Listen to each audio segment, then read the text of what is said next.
Hello, everyone, and welcome to this Thrive/Mormon Faith Crisis retreat. We are so incredibly happy and thrilled and honored to have you all here. We also want to extend a really warm welcome to those of you joining us on the internet asynchronously. We are so proud to be able to take this content that Natasha, Helfer, Parker, and I, along with Margie, have developed and shared for at least 5 years now. We've run these retreats and workshops all over the United States, in Houston and in Portland, in Wichita, in Utah many times, Arizona, Nevada. We've been many places, DC. And we've always found that people have found these events to be meaningful. And we know that going through a faith crisis is incredibly difficult. We know that so many people feel alone. They feel like they're sometimes going crazy. We know that it causes a lot of personal distress. We know that it can cause a lot of familial distress and distress with interpersonal relationships. At the same time, we also know that a Mormon faith crisis can be an incredible opportunity for healing and growth and joy. And so that's what we're here to do this weekend. We are here to find more joy in our lives, to heal and grow and find community, and to make friends and to process what we've been through and to see if together we can move to a better spot. So we're really happy that you're all here. And if it's okay tonight, we want to begin by just, first of all, welcoming you. We have people here from Colorado, Arizona, North Carolina. Shout out any other states, Utah, what other states are we? Idaho, California. Anyone else? So we've got at least 6 or 7 states represented. It's so fun to have you all here. As I mentioned before, with Thrive and with the website and the podcast that Natasha and Margie and I have put together, The Gift of the Mormon Faith Crisis, we have consolidated on this mission of facilitating joy. And when we say joy, we mean healing, growth, and community for post-Mormons and their family. And that's what this weekend is going to be about. We're not here to bash Mormonism. We're not here to talk about Mormon history. We're not here to do anything negative. We are here to be positive. We're here to be uplifted, to uplift each other. We'll be venting along the way. We'll be probably shedding some tears. There'll be lots of vulnerability, but make no mistake, the reason why we chose the name Thrive, the reason why we named our podcast The Gift of the Mormon Faith Crisis, the reason we use yellow for our logo is all because we want this to be ultimately an experience of sunshine and light. And we are grateful that all of you are going to be bringing your light to us tonight and over the weekend. In the past, we have always asked our retreat participants to fill out evaluation forms. And so we've been able to cull kind of feedback from our past retreat and workshop attendees on why they valued these weekend experiences. And these are the sorts of things that they have shared. They've shared things like, I no longer feel so alone. I no longer feel like I'm crazy. I feel less anxious and depressed. I made lifelong friends. I gained valuable tools to navigate my transition. This retreat saved my marriage. My spirituality feels stronger and more authentic. This helped me improve my relationships with my family members. I'm a much better parent. I have a much healthier view of sexuality. And even something as profound as I feel hope for the very first time. These are the types of things that people feel, and we hope that you'll feel these things throughout the weekend. Really quickly, for those of you who are joining us on the internet, I just want to also welcome you separately. as I was thinking about how to address you all, we're really excited to be able to share this event so that you guys don't have to travel anywhere to experience one of these events. We're happy to offer this content, at least to begin with, for free, maybe forever for free, so that you can benefit from the content. The truth is, those of you who are joining us on the internet are going to get about a third of the experience, because the other 2/3 of the experience of these workshops and retreats are, number one, the ability to speak publicly, the ability to express what you're thinking and feeling, to have your own concerns addressed, and to just sort of do your own interpersonal processing. That's something that we're hoping that in your local Thrive communities, if you're a part of a local Thrive community, you'll be able to do that in your groups, or if some of these events are held by us or by others in the future, that's something you'll be able to get in addition to the content. The third thing is making the lifelong friends. And that's what makes these retreats so special, is that people really do forge relationships that sometimes last a lifetime. So we're delighted that you guys can join us. We're sorry we can't give you the full experience, but you get part of it. And if you ever want to come to one of these workshops or retreats that we put on or somebody else, check out thrivebeyondmormonism.com. Check out the Gift of the Mormon Faith Crisis, or mormonfaithcrisis.com, Mormon Stories. We hope to have events in the future for you all to have the full experience. And we're sure other people are going to start holding these events as well. So without any further ado, what we always do when we do these weekend retreats is start on Friday night with introductions. And introductions are super important. And before we actually go into your introductions, I want to go ahead and introduce myself and just give a tiny little background for those who have no idea who I am. And then we're going to have Natasha and Margie each give a brief introduction, and then we'll let you guys know what we're hoping you can provide in your introductions. Is that all right? Okay. So my name's John Dehlin. I'm a 6th generation Mormon. My ancestors came across the plains. I'm related to Ezra Taft Benson. I was born in Idaho and raised in Texas, but in a very conservative sort of Mormon tradition. So part of the time in Dallas, part of the time in Houston, but loved Mormonism growing up. I thought of myself as kind of a Nephi kind of kid in high school. Stayed out of trouble, went on a mission, went to BYU, and did my best to do everything right. Married my amazing wife, Margie, in the temple, in the Washington, D.C. temple, after serving a mission in Guatemala. And we were kind of living the Mormon dream. Had lots of kids, and I was having a successful career in technology. And it was while I was working at Microsoft where I got called to be a seminary teacher. And while I was a seminary teacher, this was back in 2001, kind of before the internet really took off. And I just wanted to be the best dang seminary teacher that I could be. There was all this church history that I had hoped to learn, but I never quite learned any of it in Sunday school or priesthood or on my mission or at BYU. So I thought, okay, Doctrine and Covenants is coming up, and I'm going to start reading church history. So I started reading the Institute Manual, Church History in the Fullness of Times, the big, thick green manual. And I'm like, whoa, what's this Kirtland Bank thing? And what's this, take your pick of topics. What's this Hans Mill Massacre? What's this Mountain Meadows Massacre? And that kind of left me with some questions. So then I started reading, Richard Bushman, and I read Joseph Smith and the Beginnings of Early Mormonism, and this was written by a patriarch, Richard Bushman. This is before Rough Stone Rolling. And I'm reading about peepstones and, the hat and translation and folk magic, and my eyes started getting wider. And so then I went to Michael Quinn and started reading Michael Quinn, and then I started reading Simon Southerton and Grant Palmer and eventually Fawn Brody. And while I was teaching seminary, I had a full-blown faith crisis, and it was very traumatic for me. It was very traumatic for my family. I was in kind of a deep depression for many years.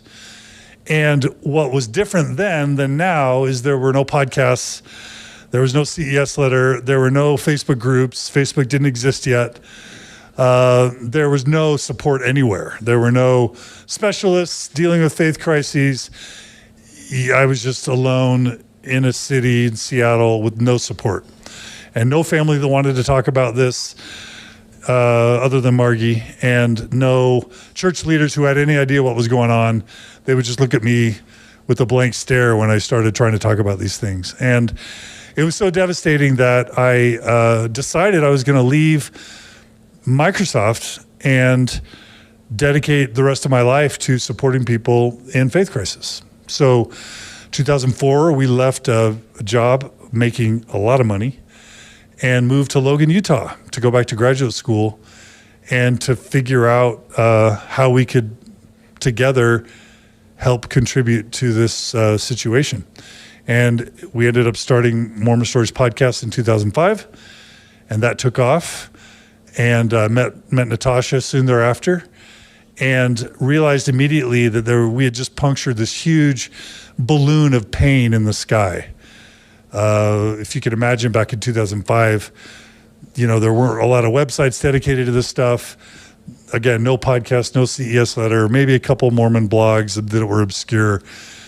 But the world was kind of had no idea what to do, and there was no support. So immediately, listeners to the podcast started reaching out to me and asking for help and support and wanting someone to talk to. And I realized very quickly there's no way I could talk to everyone who needed to talk.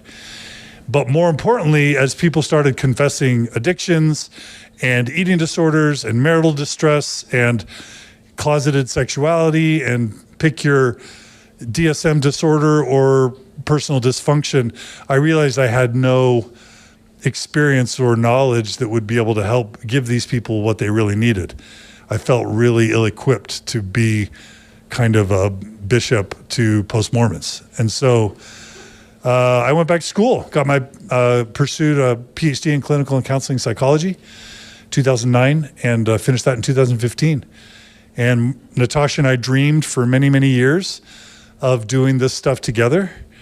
And she was very patient with me. And when I graduated, we started this endeavor. And for many, many years, my wife Margie would basically say, "Can you get over this Mormon stuff? I'm ready to move on.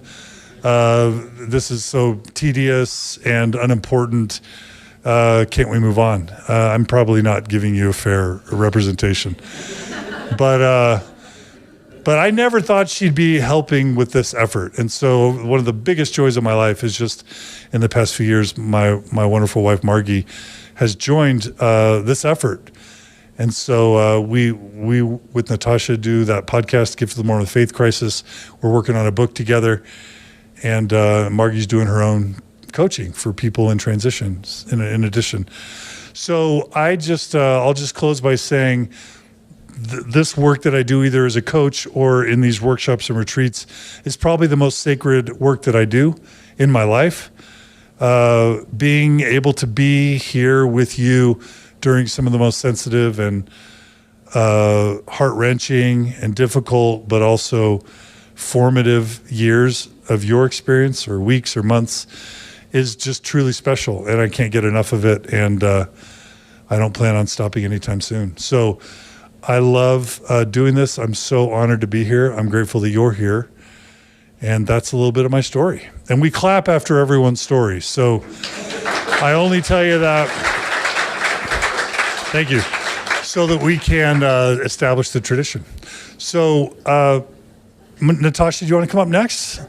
Natasha and then Margie are going to introduce themselves as well, and then we'll get to your introductions. Okay. Natasha Helfer Parker, everybody. Thanks.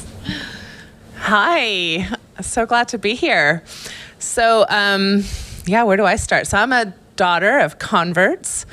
I am half American and half Latina, with my mother from Argentina. So they had a very interesting journey into Mormonism, which that's another time, another story. And so that left me We joined the church in Valladolid, Spain, where really we were the first members to join in that little town.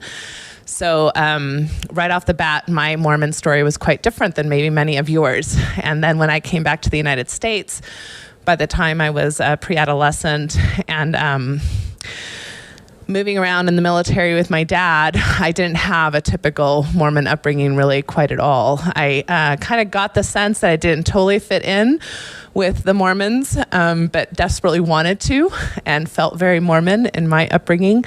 And finally made it to BYU, where I was going to finally be with the Mormon people, and felt very rejected by the Mormon people and didn't realize that I was not the right type of Mormon in pretty much every single way possible. So I even doubled down harder, right, to learn all the stuff, because I hadn't gone to seminary, and I hadn't, I was one of those that maybe, let's see, like if you told me to look up Moses, I would have been like looking in the Bible, right? So not a lot of fun to be in that position. So then I decided to become I did get my degree in psychology and went on to get my marriage and family therapy degree in Friends University, Wichita, Kansas, which also had a bit of a religious lean. So all of my education had a religious lean, which I thought was interesting. That wasn't really my intent, but right off the bat, I found myself having ethical issues with things that were happening in my field. So right off the bat, being trained by and working amongst evangelical therapists, I was having trouble with their imposition of their religion on our clients. And I thought that was really problematic. And even though I was Christian, I had a very different Christian perspective than evangelicals. And so some of the things that were just being said kind of like, like they just are, I was like, wow, that's a lot to say. That's not how I would see it. And why are we just assuming these things are true for all these people that are coming in to see us? Then my next, there's probably 3 things that happened that I would say they're my PhD without a degree, things that happened to me. One was one of my best friends came to me in tears, probably, this is like 3 years into my degree, and she was reeling from the realization that she was in a mixed orientation marriage. And I felt completely ill-equipped in my training to know how to help her through that. My second best friend came to me completely in tears just a few months later in a mixed faith marriage. Again, feeling completely ill-equipped to knowing what resources or things I could offer. Third was going to a conference in Wichita, Kansas about sex addiction. So it was the first time that we were talking about this as a field. And I was looking around at how people were talking about it. And at first I was kind of like, this sounds problematic. And very quickly I started feeling like I was in the middle of therapists acting like bishops as far as how they were talking about the treatment centers. And I found that very problematic. So I wasn't sure, I wasn't educated enough about it yet at that point, but something clicked in me, like something's off here. This is not okay, how this is being imposed upon people. So right off the bat, in my own professional kind of development, I had a lot of issues that really intersected with religion, with sexuality, with faith, with religion, and dealing with my own beliefs and biases that I had as a Mormon therapist. So I started the Mormon Therapist blog. That's how John found me. And I wanted it to be kind of a Dear Abby for Mormons, where we could talk about anything and ask me anything, and I would try to give a clinically sound, evidence-based answer, which I was kind of continually shocked at how often that was not happening in my midst, and the kinds of stories that people would come into my office with that I thought were very unethical with other therapists, both on the side of being too religious or too anti-religion. And I think both of those approaches are unethical from a therapist. And then I started presenting with John, and and because I made the blog anonymous, guess what all the questions were about? Like 80% were about sex. So then I was like, do I really know as much as I think I know about sex? So I thought I better go get some more training in this. And sure enough, I've had to go back to some of my blogs and say I was wrong. I did not give good advice. I was incorrect in the things that I was thinking at that time. So becoming an ASEC certified sex therapist has been a very passionate part of my career. And I've been serving Mormons pretty much most of my career. I did start out in methadone treatment, heroin addiction, but once I started having my babies and, doing the classic Mormon mom thing of trying to balance a career with children, I started a private practice at that point, and I've been working primarily with Mormons or religious folks ever since, whether in Kansas or in my Mormon belt. So faith transitions, sexuality, sexual shame, all the things that I think are so beautiful about our tradition and all the things that are so ugly about our tradition that come together to heal and to hurt us is where my passion lies. And I'm so glad to be here with you tonight. Thanks.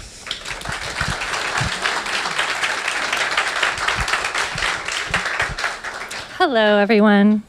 I wish I had something to hold on to for like a little comfort or stability. I don't know. I'm Margie Dehlin, and what do I want to say about myself? I grew up on the East Coast. My parents converted when I was around 7 years old, and that we were in Potomac, Maryland at the time. I'm one of 5 children. And my dad was a psychiatrist. My mom was a nurse. So if I had to kind of describe our home growing up, I would probably say it was a mix of just a lot of strong family times and psychology. So we actually lived for a time in a psychiatric hospital and spent some holidays, honestly, eating, having Thanksgiving dinner at psychiatric hospitals with some of my dad's patients. And I feel like from my dad, I have this innate curiosity and about human beings and how their brains work and how we try to cope and how oftentimes we do the best we can for the time, but that we're always adapting and changing, and we can pick healthier models kind of as we go and learn. So growing up, I was a runner. I ended up going to BYU and ran for BYU. I ran cross country, indoor and outdoor track for them, and it was super fun, mostly. And then married John, and I would probably say our story was fairly typical up to the point of kind of Seattle. We became, we kind of took, I feel like it was semi-humane, our faith crisis into Logan. And then I really feel like for me, the marker was the excommunication. At that point, we were a mixed faith family. So we were attending the first hour with our children, and 2 of our daughters were in Young Women's and were serving in presidencies at the time. And at that time, what I felt like was, it was almost like dominoes, like a bunch of towers just started falling. So it kind of started with the religion, the faith tower, and then we moved to kind of marriage, and then we moved to kind of parenting.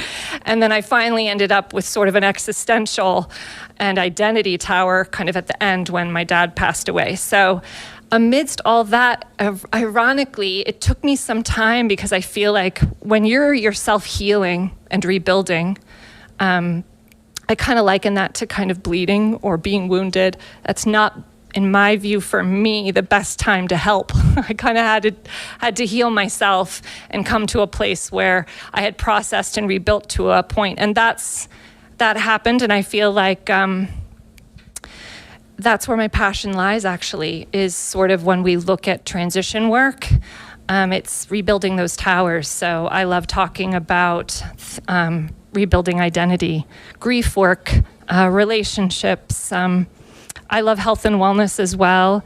And so that's kind of where I am now. I'm one of the 3 hosts of the Gift of the Mormon Faith Crisis. I write, which I love to do, on my blog called beautyinthenow.org. And then I coach as well. And I just feel really fortunate to be here and to kind of hold space for you all. And so thank you. All right. Well, thank you, Natasha and Margie, for your introductions. The time is now yours, brothers and sisters. No, I'm just kidding. Now for the, was that weird? Was that a little weird? Sorry. Got to throw some humor in here and there. So now is where the real heart begins. No offense to us, but this will be, for some of you, the first time you've ever shared kind of a little bit about yourselves in a public sphere. But now is the time for each of you to give a brief introduction to the group. And your introductions will be slightly different than ours. They are going to be shorter just because it's going to take a couple hours for each of you to give your introduction. So here's kind of the way introductions go. We have some ground rules, and these ground rules are not just for tonight, they're for the whole weekend. We number one, actually confidentiality is not one of the ground rules. This is normally one of the ground rules, but since we're live recording this for the world, there will be no confidentiality, so ignore the first bullet. The next bullet is respect and resilience. So we really work hard to set a tone so that everyone feels as comfortable as possible at these events. This event is not exclusively believing Mormon. It's not exclusively ex-Mormon. We have a wide variety of people here in terms of their church participation and affiliation, as well as their beliefs. Everything from Orthodox Mormons all the way to people who have resigned from the church, people who are still attending as believers or as semi-believers, people who are attending who don't believe, people who don't attend but still believe, all the way again. And we want to make it really clear that we don't define success this weekend as believing or not believing. We don't define success as staying in the church or leaving the church. We want to create a space where everyone's comfortable, regardless of belief, regardless of church affiliation. And so what that means is that, number one, we all need to speak respectfully, meaning we don't use words or express ourselves in a way that would hurt people on any side of the aisle. Does that make sense? But also we need resilience. And what I mean by that is, because we're going to be asking people to be vulnerable and to share their authentic selves, sometimes you may express anger, sometimes you may express sadness or frustration. And that's going to be what comes up for you from a standpoint of vulnerability. And so there's kind of a tension between being vulnerable and being respectful, because sometimes when things come out, they don't feel very respectful, or they're not perceived as respectful by others. And so we're going to ask you also to be resilient. If somebody says something that hurts your feelings, or that's off-putting, or that's annoying, please realize that everybody's just trying their best. And so I can't guarantee, because this is live and this is real, I can't guarantee that it's all going to feel great all the time for everybody. So be respectful, be vulnerable, but also be resilient. And so that's kind of the tension we're going to be walking. We're going to ask you to provide some basic info, and I'm going to show you that on the next slide. And we're going to ask you to keep your comments to about 3 minutes. Is that okay?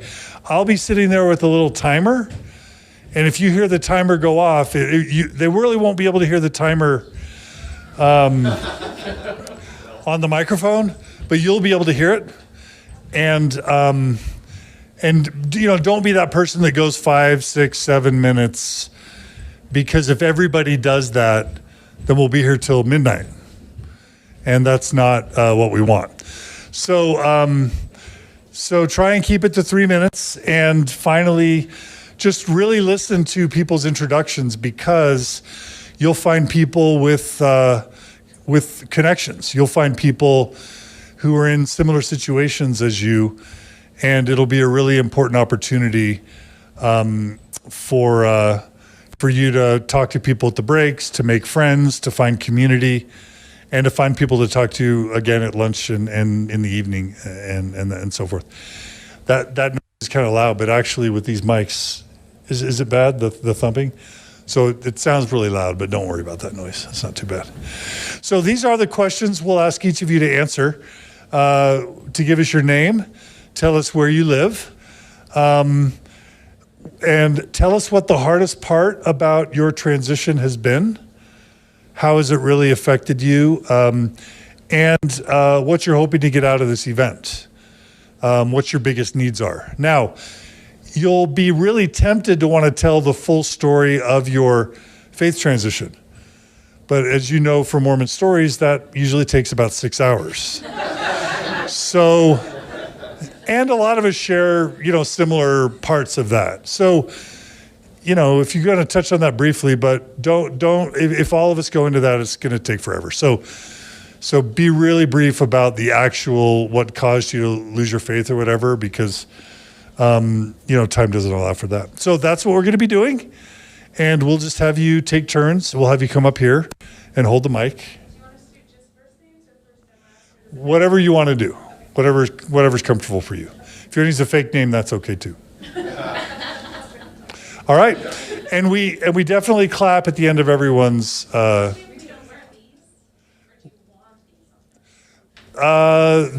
name tags are for you guys to be able to get to know each other.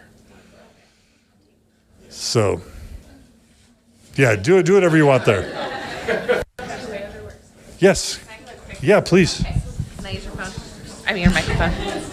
So just really quick, a really quick strategy that I have found super helpful to help with that whole respect piece is to use what I call the for me. So if I say something like, the church is a really harmful place to be, you can get really defensive if you don't agree with that. But if you say, for me, the church has been a really painful place for me to be, all of a sudden it turns into a more personal thing that I might be curious about, even if I don't share that same experience, right? So same thing like, well, the church is true and good is very different than, for me, the church is true and good. So just a quick little strategy tip that I think really helps with that idea of making sure we can tolerate and have respect and really lean into curiosity and love for one another in this process, which I think is usually what always happens, and it's phenomenal to watch that because we really haven't been taught that. We haven't been role modeled that in our kind of upbringings together. It's amazing to see it, and you'll feel it, and it'll be wonderful. So just a little tip. All right. Thank you, Natasha. And now truly the time is now yours, brothers and sisters, for your introductions. Good evening. My name is Isaac Smith. Just came here from Colorado Springs, Colorado. It's great to be with you this evening. I don't think the faith transition has been terribly hard for me. When my shelf broke, it broke, and I've never been happier. Honestly, for me, it's been a good thing. However, my wife Heidi and I have 6 children. That has been the hard part, is telling them where we're at and where the transition is taking place. They feel that we've lied to them our whole lives. We just didn't know what we didn't know, and that has been difficult for us.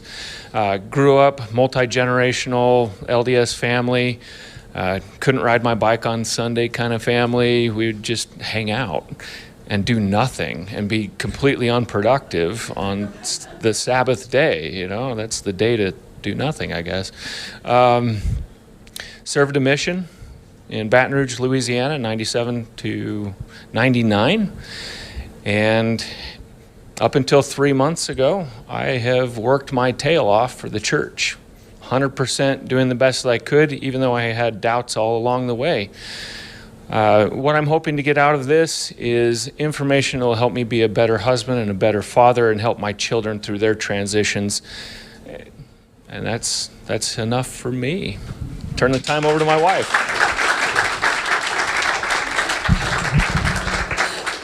That was way too short. I'm Heidi Smith. Sorry, I'm married to Isaac. I'm married to Isaac Smith. Is that good? And we have 6 kids. My parents were converts, And but I was raised in a very LDS home, and I loved church. I loved it since I was a little girl, and I always went to church. I remember feeling like when I was 6, I remember feeling that church was home, and that just had that good feeling there. And when I was 11, my dad left us, and that's when I really gained my testimony. I really leaned heavily on the youth programs and gained my testimony of the church, and just very devout, and married Isaac in the temple. I was almost serving mission, but I met him right before I left. Then we immediately had 6 kids. And do I talk about the transition? Oh yeah, that's right. What's been the hardest part? My shelf broke, like in 24 hours it happened. I was just researching a doctrine, and it all fell apart all of a sudden. And Isaac was already out. He was out a month before me. And I think the hardest part was losing my relationship with my Savior. He was gone. And trying to where do I go? Where's God? And anyway, it's only been 3 months, so it's a little bit fresh. But I fluctuate between sadness about that and anger towards the church. I looked at the church like it was my father. I don't know how to describe that. It's my home. The leaders were standing as representatives of my Heavenly Father and my Savior, and I found out that they lied to me, and so that's all. Next. Oh, what am I hoping to get out of it? I have no idea. I'm just here. I'm coping techniques, I guess. I wake up in the morning and I'm full of anxiety and stress. And I just, lots of things. I need a lot of things. So that's all.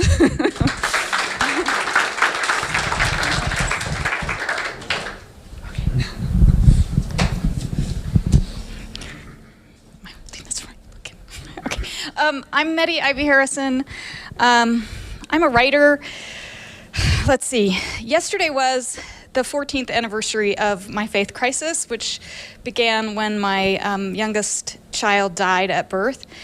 And the really well-meaning people in my ward kept trying to give me some explanation for why that had happened. And some of the narratives that they offered me were that there was a lesson that I was supposed to learn. That this was the only way that our family was going to get to the celestial kingdom, was if we had this terrible tragedy happen to us, so we would work harder. One woman suggested that it was because I worked outside the home, which I didn't really do because I was a writer at home all the time. Just a lot of stories, and eventually I came to the realization that the people who were telling me those stories were telling themselves those stories. It really wasn't... I think in their heads they thought they were trying to help me, but what they were really doing was trying to help themselves to assure themselves that this would never happen to them. And I realized that being in a grieving situation like that put me in the situation, it gave me this burden. I had to live with my own grief, and then I had to live with everybody else's crap that they were also shoving onto me. And I eventually couldn't believe in the God that, I won't use the bad words that I sometimes use for the God that I think that they were trying to suggest to me was God. And I lost complete faith in God for, 5 or 6 years. And in 2012, I started on this journey to believe in God again. And what I thought would happen was that I would become, an Orthodox Mormon. I had been attending and having callings the whole time, even though I was completely an atheist. And in 2012, when I tried to believe in God again, I wanted to be Mormon again. I wanted everything to be fixed and for there to be no problems. And I wrote a book. I'm bringing my show and tell. I wrote this book, The Bishop's Wife, which was a big bestseller and got me way too much publicity. And I remember talking to my editor when the book came like before the book came out, and she asked me things like, are you ready to be excommunicated? Are you ready for people in your ward not to be willing to talk to you? Are you ready for your family to not want to talk to you? And I said, yes, I'm ready. And I was not ready. So the years since then have been me realizing that although I really have a deep relationship with God again, I can't talk about it to Mormons. So I guess I'm here. I've also realized that I can't talk to my husband about any of those deep feelings. I tried for a year to have marriage therapy. So I'm here trying to find people that I can talk about deep things with, in the hopes that maybe that can save my marriage if I can find some other outlet for that. Let's see, what else? I live in Layton, and I think I got through everything. Okay.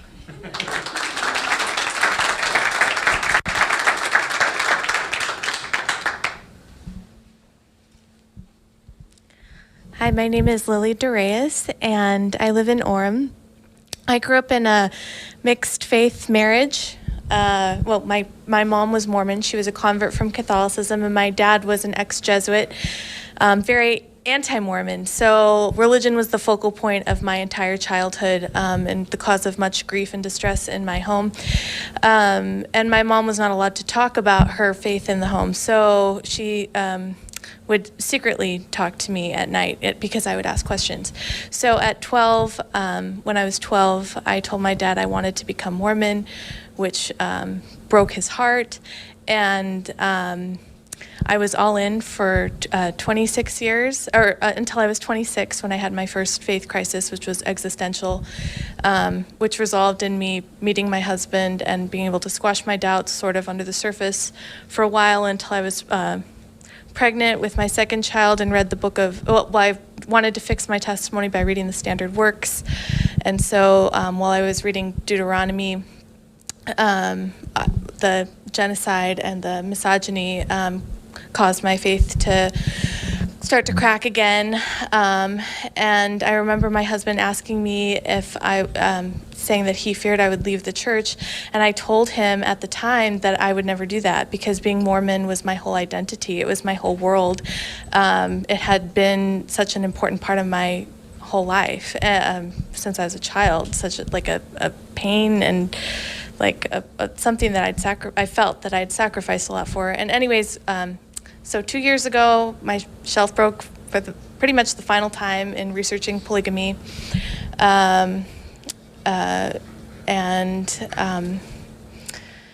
In May, there was an anti-LGBTQ lesson in Relief Society that caused me to basically write my resignation letter. It was extremely painful. And so now the hardest part of this transition for me is my marriage, because my husband is still active. And even though he shares many of my beliefs and we have lots of great communication, he's been my best friend. And for 9 years, and this is the first time that we've had something this challenging to work through. The only other time that we've had any, I think he would say this too, the hardest thing that we'd ever faced before this faith transition was when my third child was born and we came down with lice. That was literally the hardest thing our relationship had ever gone through before this faith crisis. So trying to navigate that, this has been very, very difficult and traumatic for both of us. So I'm just hoping to get some help on how to deal with that, that aspect.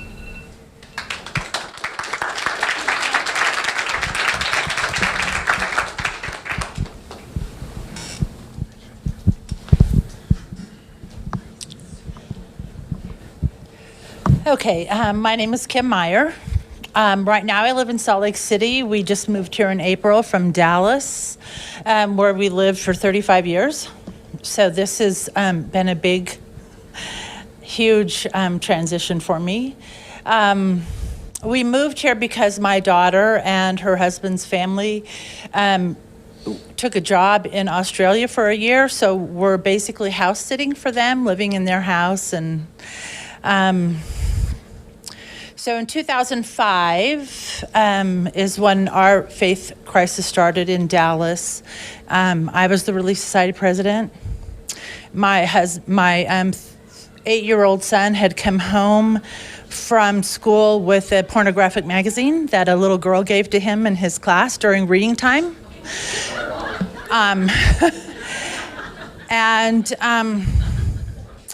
So I talked about that at, what's it called when you have I can't remember anymore.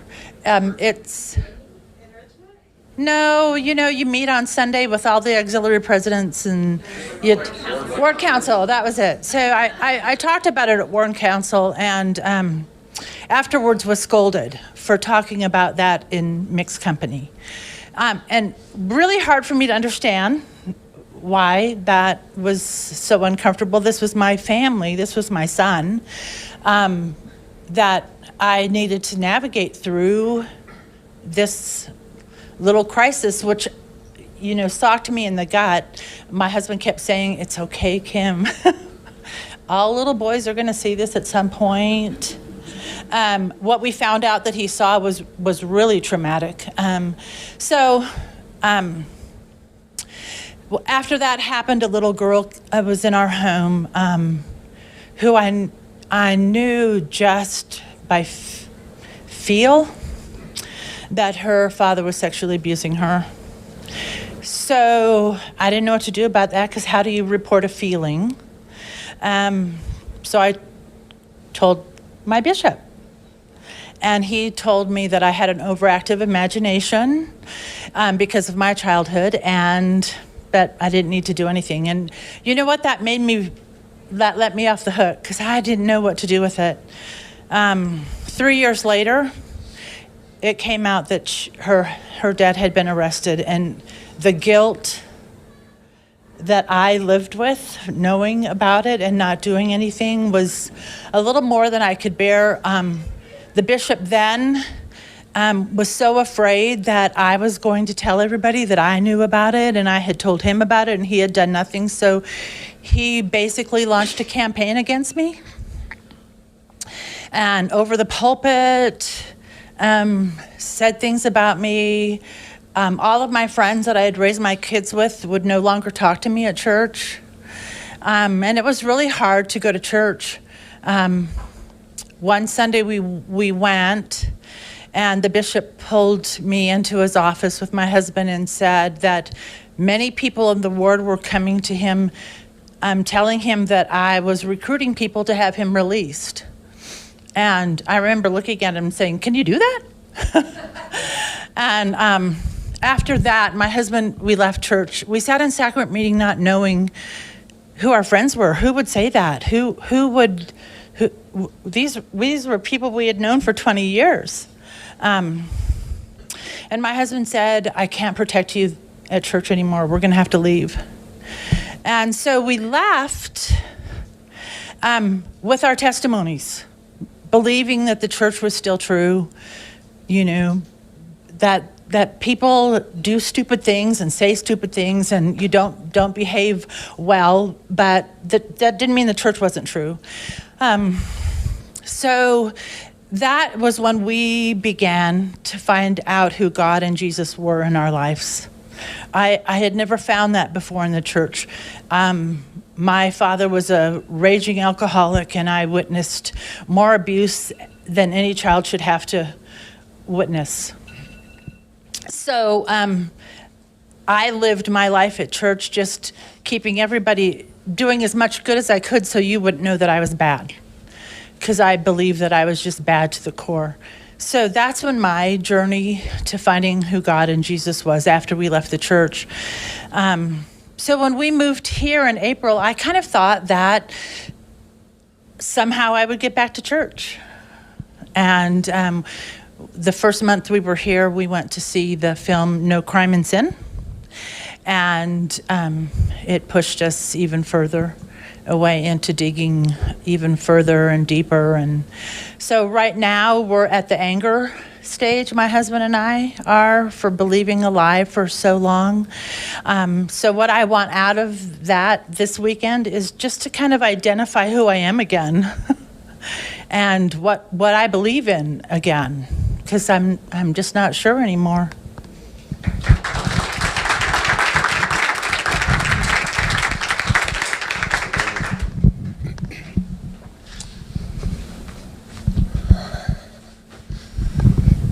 Hey everyone, I'm Jeremy Fitches. Currently live in Longmont, Colorado, which is just north of Denver.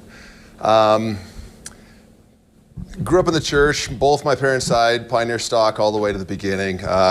Grew up in a healthy household with 3 sisters. Full believing member, went on a mission to the Dominican Republic, came back, got married to my lovely wife in the temple. Believed in the church for most of my adult life. The November 2015 policy came out. That was really hard for me. I had really strong opinions about equality when it came to LGBTQ community and you know, same-gender marriage. And that was the first thing that went on my shelf, was that policy, and that was very hard. I kept going to church, and it was about a year and a half later that I just decided to do a little research to learn some things, and found a lot of things about history, the church history, that didn't sit well with me, and within a day I had lost my testimony. It was real hard. I almost immediately, the very next day, told my wife what I had found and realized it landed very differently with her. She was much more nuanced than me. We had no idea that we believed differently the whole 20 years we'd been married. So right now, the biggest part of the hardest thing for me right now with this crisis has been the big question mark, the mystery of, well, what is this then? If there's, you know, if not the plan of salvation that was explained to us, if not the God that was explained to us, well then what do we believe in? That was the whole reason I was in the church, was to have that comfortable, this is where you were, this is where you're going, this is the plan. That is what's kept me up at night, and that's the hardest thing for me. But now what I hope to get out of this conference, what out of this event is to, one, be able to communicate with my many believing members, family and friends that still are in the church, and be able to tell them in a healthy way where I'm at. But most importantly, to be able to get on the same page with my wife as far as how to communicate our beliefs and our faith. We're in different places. We've both had a little bit of a crisis here, but I was a more literal believer, and my whole shelf broke, and I don't believe at all, and she's just still needs something, and we need to be able to have a language to be able to talk and help our relationship grow, and that is the number one thing that I hope to get out of this conference. Thanks, guys.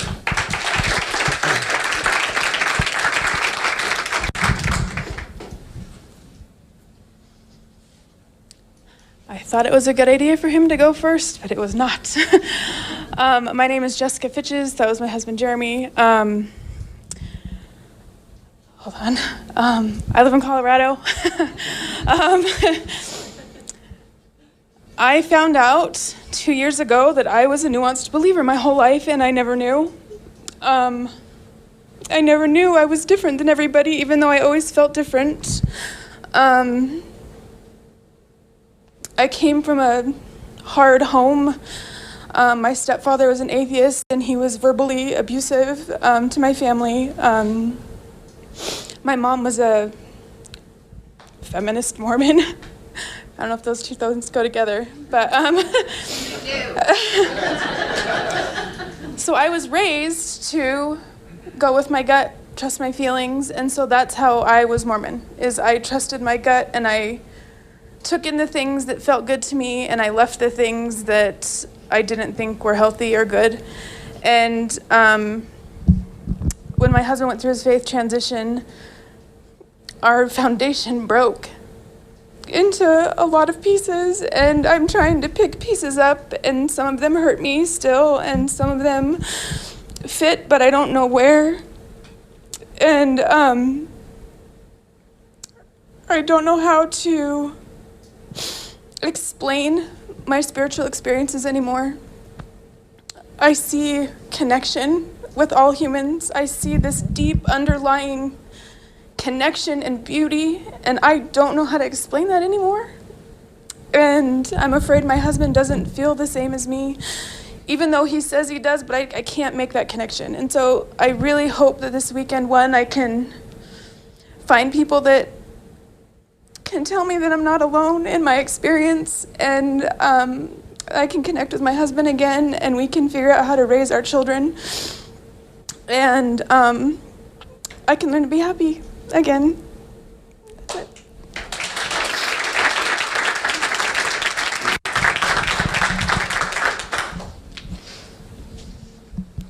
Hi, I'm Shannon Ricks, and I live in Salt Lake City, Utah, just right downtown.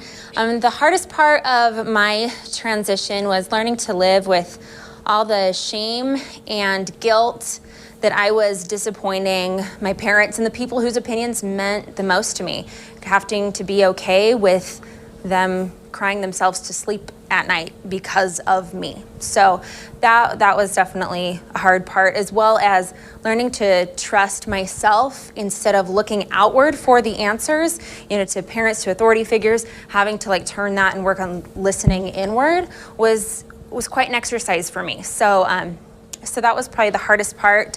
What I'm hoping to get out of this conference is some more tools to help people I work with. I'm a therapist and really like the idea of working with people with faith transitions, and I've done that a little bit, but I just want more tools to help more people that I work with, so that, and also a community for myself. I find that it was absolutely refreshing when I went to a different conference a year and a half ago, and I found all these people who thought just like me or had these personalities like me that were kind of rebellious on one hand, but tucked in on the other. And I was I love this. These are my people. So I wanted to just hang with my peeps. So thanks.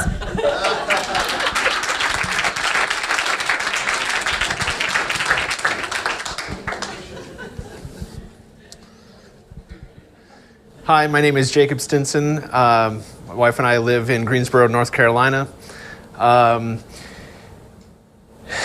So my wife went through her transition about 4 months prior to me. And so those were probably the 4 longest months of my life. And so there was definitely a real difficult time that I had, and my wife had as well, for different reasons. I definitely doubled down during that time and tried to be that faithful dad martyr, and I would take the kids to church for every Sunday, get them ready and go. And then my wife decided that she didn't want the kids to go to church anymore. And so I got myself ready every Sunday, went to church and tried to be that upstanding priesthood holder. And then I went through my own faith crisis or transition. And really one of the hardest things, having grown up in the church from a large, very faithful Mormon family in a rural community, Mormonism had become a real huge identity to me, and something that was taken away, and having to figure out, well, if I don't have all these things to stand on, well, I don't do this because I'm Mormon, I don't do that because I'm Mormon, who am I? What do I believe in? What is it that is me?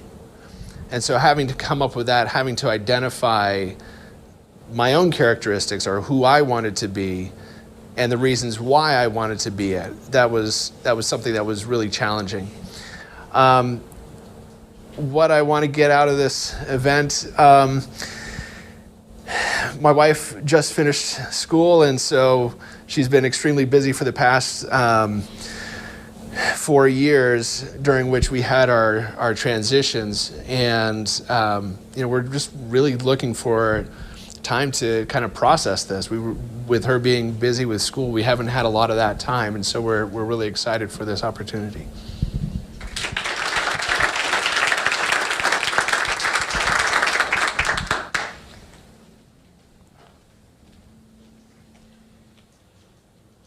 Hi, my name is Heather. I live in North Carolina with my husband, Jacob. I joined the church when I was 18. He came over and shared the Book of Mormon with me, and I liked him, so I took it out of his hands.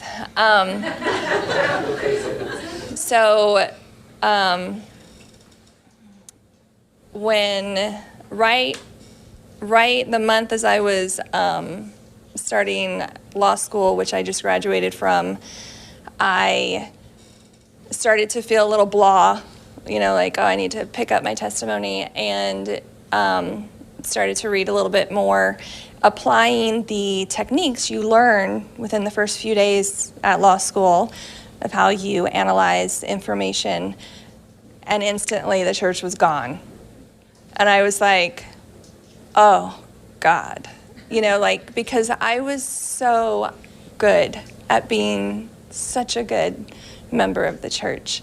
And it was just the structure and I think I have a thing for pain and punishment, because the more the church required of me, the more I loved it.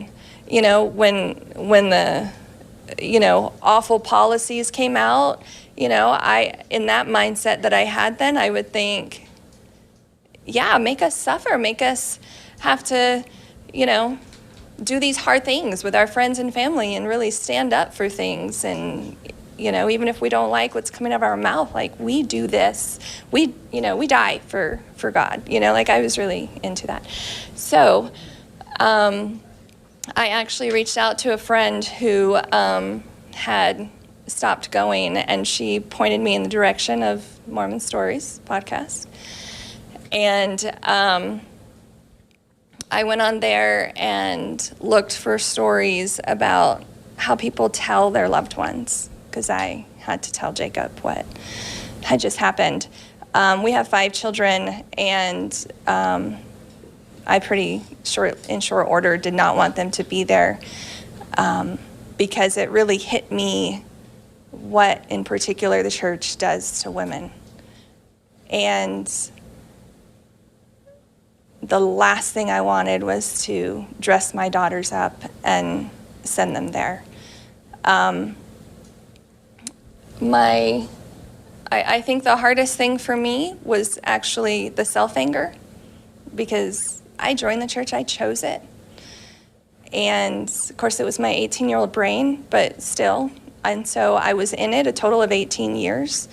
And while I left 3 years ago, because I've kind of had to shelve my leaving to get through school, so now I'm dealing with it. And so what I hope to get is, I think this is really the first time we've had community in this, so yeah.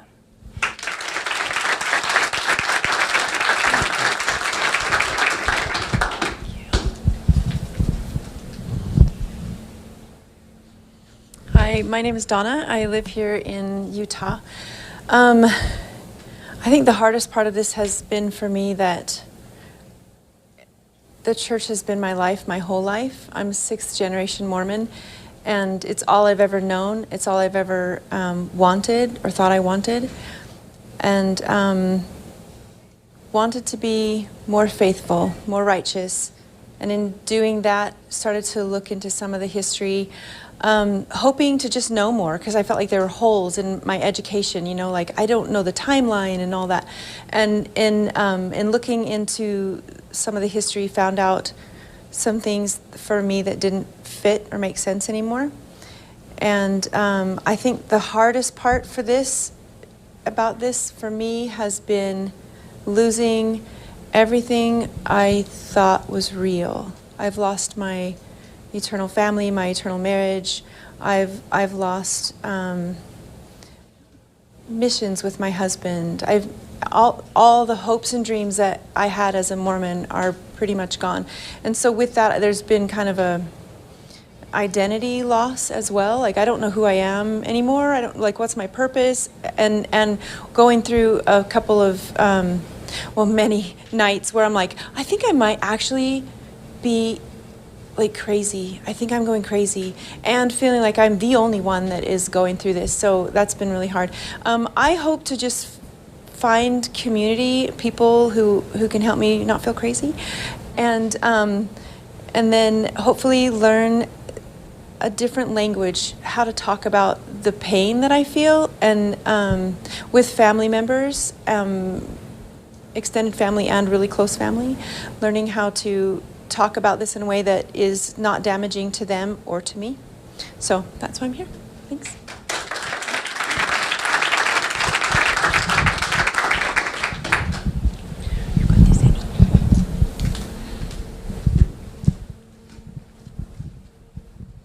My name is Heidi. I'm from Layton, Utah. Let's see. What has the hardest part of the transition been? Probably the self-hatred, the self-shame, the guilt. Even though the way I lost my faith wasn't a choice, it was a traumatic event that caused me to lose my belief in God, and that spiraled down 4 years ago. So even though it wasn't a choice, I've just had a lot of guilt and shame over it. My husband is very orthodox, very black and white thinker. So knowing how he believes and what he thinks, I've just put a lot of self-shame on it, on myself from it. So what I'm hoping to get out of this is how to better navigate our mixed faith marriage, and hopefully, yeah, we can make it all work. We've been married 26 years and hopefully many more. So thank you.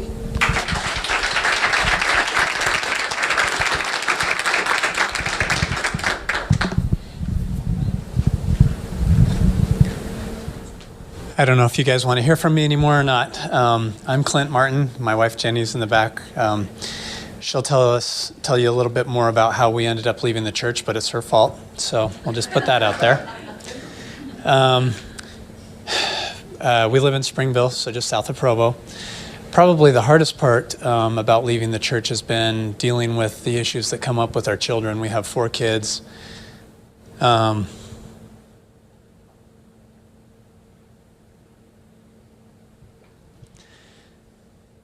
And they're not on the same page, so it makes it a little bit tricky. And I know that many of you have experienced the same thing, so we're not alone in this. But so one of our kids is still active. One of them is not active, but is upset that we're doing this kind of stuff. Just a lot of different. One of our kids is gay. I think that it was a safe space for him to be able to come out to us after we left the church. So I really feel like we're kind of going down the path that we need to go down. The destiny has guided us this way. And so anyway, I know it's a tough thing, but it's really been amazing for us and our family, and it really has been a gift. I know, the gift of the faith crisis, it has been a gift for us. I guess what I hope to get out of this event is ways that we can fill the void that we have experienced since we've left the church, so that we can figure out ways that we can build community in ways that are similar but better, that doesn't have the guilt, the shame, the fear that we've experienced in the past, and that we can build community in new ways. And that's what I want to explore, and that's what I hope to get out of this. So thank you. Hi, I'm Andy Johnson, and I live in Spanish Fork, but actually on Monday I'm going to be living in South Jordan. We're moving this weekend. And the hardest part of this transition for me, I actually think it changes on a daily and a weekly basis. Like one week it's hard with dealing with my active member neighbors, and then the next week it's my family, and then it's my daughter asking why we don't go to church anymore, and she's only 5. And so it just depends on the week, but it's all hard. And I'm just grateful to be here to see and meet all of you and hear your stories, and just continually be reassured that I'm not the only one that's going through the trenches, and I'm not alone. So, and yeah, just hoping to, like Clint said, to kind of replace what I lost, find the community, serve and help people. And it's a pretty big void, and you don't realize it. You spend so much time and callings and visiting teaching and home teaching and all of this stuff, and it's like all this time you have left, and it's like, well, how can I replace that? So anyway, that's it.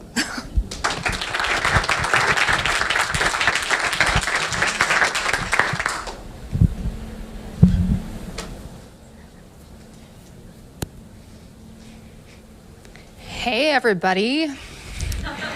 My name is Brooke Miller.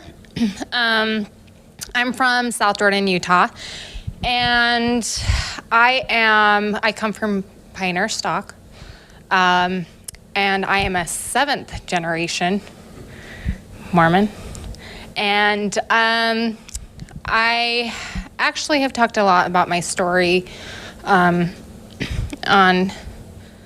Mormon Stories podcast, so I'll just give you a brief description. I come from a large family, and I've been out for like 2 years now, and it's been beautiful. It's been very colorful and vibrant, and I've been able to find a lot of beautiful things about being out. But on the opposite spectrum, it's also been very hard because I come from a family of 8, and I am the baby of such a big family. And I do have one other sibling that is out, but they tend to teeter from time to time, and so I do feel very isolated. And so I think the beautiful thing about being here and being able to come to do things with Thrive and being involved with Mormon Stories is that I get to connect with everyone here. So it's a beautiful thing to hear your stories, things that you've said. A lot of the things that you've said, I feel like I just want to reach out and hug you and just tell you it's going to be okay. Because I know a lot of people have said, I don't know if it's going to be okay. I'm here to tell you it's going to be okay. It's hard, but we can do this, and this is why John, Margie, and Natasha, this is why they do what they do, to help us through it and to find community and to be here for one another and help us through it. So I'm just here to strengthen the community that they've provided for us and to build that for myself as well. So.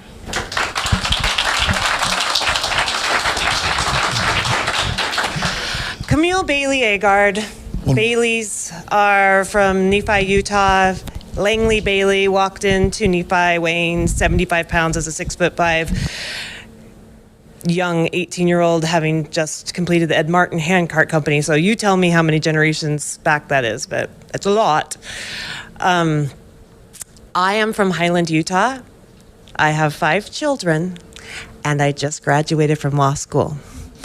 Therefore, I find that kind of creepy, and I want to know, before 2 distinguished psychologists, what's happening here? Explain to me what's happened to me. I am a returned missionary. I have a profoundly mentally impaired 21-year-old, a 19-year-old daughter who is a STEMinist who just, made the dean's list on her first year of engineering and is leaving on a mission in 4 weeks. I'm married to a man who started dragging me to Sunstone about 10 years ago. And I started hearing some guy's voice coming through a phone every single night. It was John Dehlin, and I heard all 350, there are more, episodes. And so I started putting my husband's name on the prayer roll, even though... and then we went with John to the opening night of Book of Mormon musical, and I told my husband I would walk out if it offended me, but instead I ended up crying. And here I am today without him. He has chosen, he's kind of tacked to the right now and is more orthodox, and so the biggest, hardest part has been the division between me and my husband and my children, the tremendous isolation, and the thought that it might never end. Living in Highland, Utah, and so I'm here to sit at your feet and to come away with skills, and I don't want to come away as a victim. There's no power in victimhood, and I find myself being a victim a lot.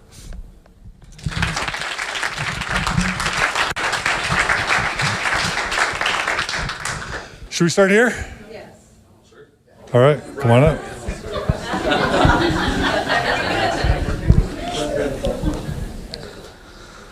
All right, wow, this is incredible. Are you guys ready? This is incredible. Cody, you ready? Tell me when.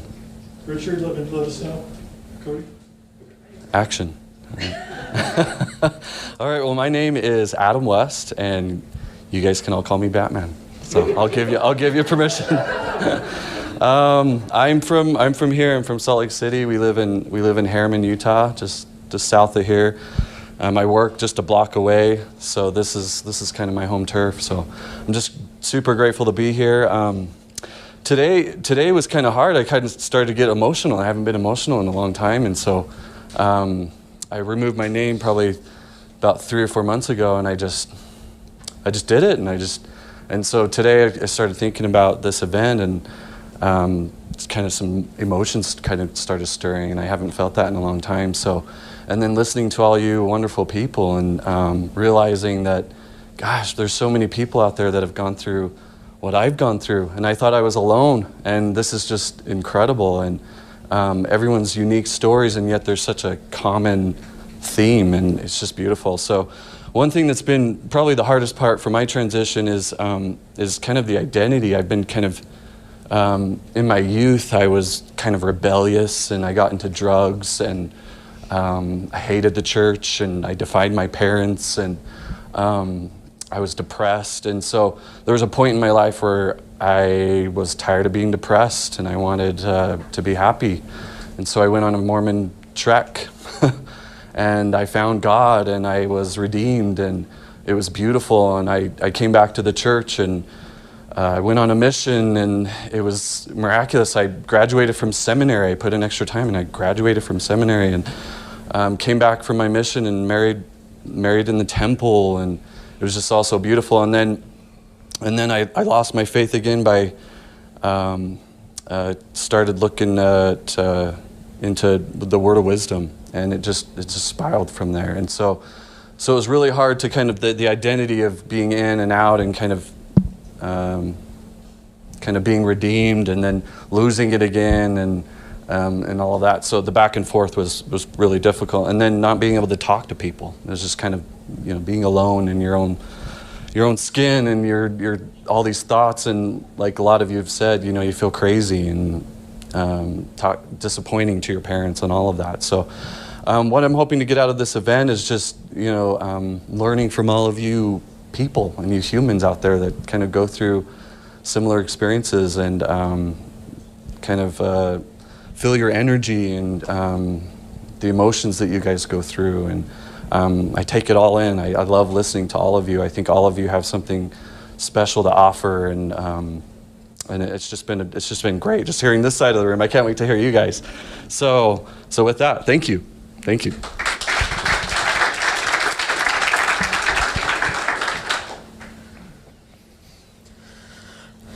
Hey everybody, I'm Fred Eaton. I'm from Rexburg, Idaho. In many ways, that's also the answer to the third question, what's the hardest part?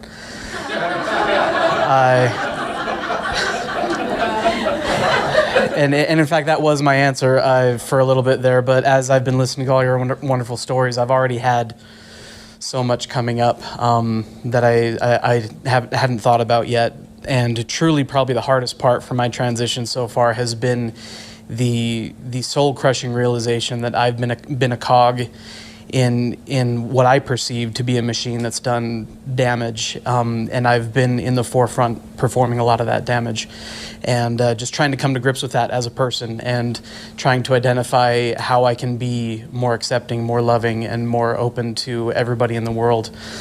And that's really what I'm hoping to get out of this event too.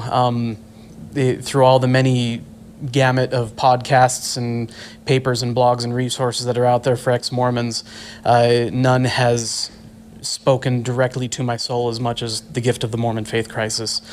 So Natasha, John, and Margie, everything that you three have done has been of immeasurable value to me, and I just hope to be able to live in more of that here in this retreat, and take as much of it back to Rexburg as I can, and see if I can start doing my part to undo some of the damage I've done in my little community up north. So that's me.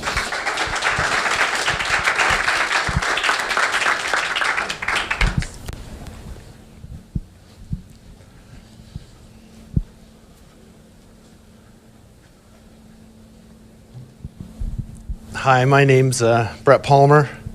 I live in Highland, Utah. Grew up in Utah County, Happy Valley. Grew up in Orem. My dad is taught at BYU, so I grew up going to BYU football games, and yes, yesterday was very painful as I went with my dad to watch that football game. It still it still hurts to see him lose. You know, I had a wonderful family growing up. Was always active in the church. I was the eldest son, so the first missionary. So I went on my mission to Scotland. It was hard, but I love my mission, and some of my best friends are from my mission. Came back, returned missionary. Strong testimony of the gospel. Went to BYU. Studied engineering. You know, everything seemed to be working. There's always a plan. I remember I was going to study history because I liked the Reformation in Europe, and thought that's what I do, which I kind of regret because Michael Quinn was down there at that time, and that would have been great to be with him. But got into engineering, felt like it was the Lord telling me what to do, and graduated. I wasn't married as I graduated, and I met my wife actually had seen her like at a graduation dinner. And then at award prayer, there's this beautiful girl that I met with dark hair and dark skin, which I don't have, so I was obviously attracted to that. And we got married pretty quickly. Her family was not as active as mine, so that was always a little bit of a challenge growing up, or as we got married. But I had 5 Palmer rules, and the rules were: everyone goes to church, my son goes on a mission, everyone goes to college, preferably BYU, everyone gets married in the temple, and the 5th one was everybody skis. So that was my 5th rule, and that's where my faith crisis started. It was about I turned 40, and one of my best friends, we went helicopter skiing as our 40th birthday party, and he told us about his wife who had just read Rough Stone Rolling, and I of course was not afraid to dig in, and so I dug in and learned about church history and tried to convince him what was right. But as I dug in further and listened to more podcasts, my faith just crashed, and I became I guess that the toughest part for me in this transition is all the years that I feel like I've wasted, that I was so dedicated. I felt like I was a soldier in the church. I'd do anything you asked me to do, and to feel that I've been lied to. And so I've become kind of a bitter, angry Mormon. Still in the church, but it's very lonely, as we've talked about. One thing I admire of everyone here is how quickly a lot of you have made that transition. This is about 10 years ago, and I'm still transitioning. So what I'm hoping to get out is to learn from everyone here on how you really make that transition. I'm kind of glad this is being recorded because my kids think I'm just an angry Mormon, and I came to a conference with other angry Mormons. So it's good to see that they'll be able to see that, hey, not everyone's like you. That's it.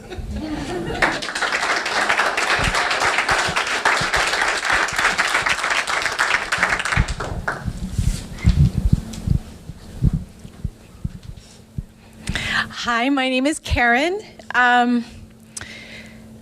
I live in Salt Lake City. I left the church 4 years ago, but I hadn't believed for about 10 to 12 years before that. My mom goes back to the time of Joseph Smith. I don't know how many generations that is. My dad was a convert to the church whose parents came from Sweden. I felt like my dad's family didn't feel it. I knew it because my mom said it. She said that when she died, she would be given a man with better blood because he was not as righteous as her because he hadn't been born in the church to pioneer stock. So as I'm listening to that as a little girl, I'm thinking, but yeah, Dad's nicer than you. And that was just a truth. But half of my identity was erased, and the other half was everything that was important. So anytime when I was a child that I had any kind of doubts about the church, I always would blame it on my dad's bad blood. So I had a gay brother. I had Elder Worthland I was with him while he received a blessing to cure him of being gay before he went on a mission. And I just experienced all of these things that so many of us do, where we have doubts and we put them away and we just try harder.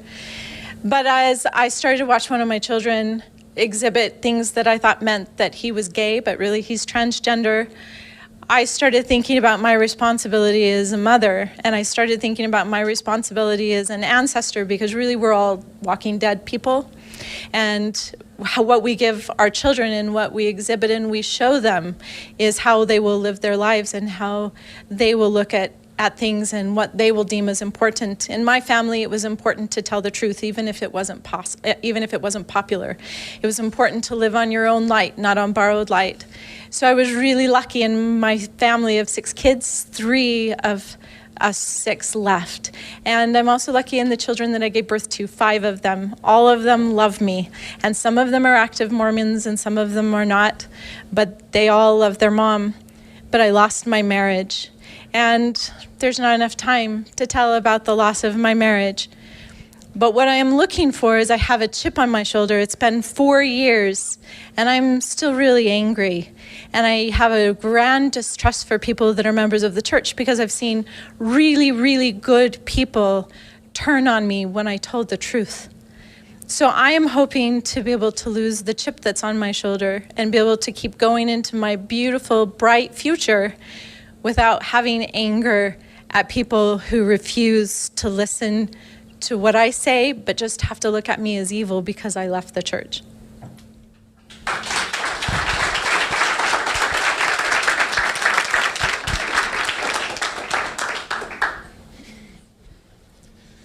My name is Jared Grant. I am from Boise, Idaho. I grew up in the church, was born in the church. My dad converted when he was in his 20s.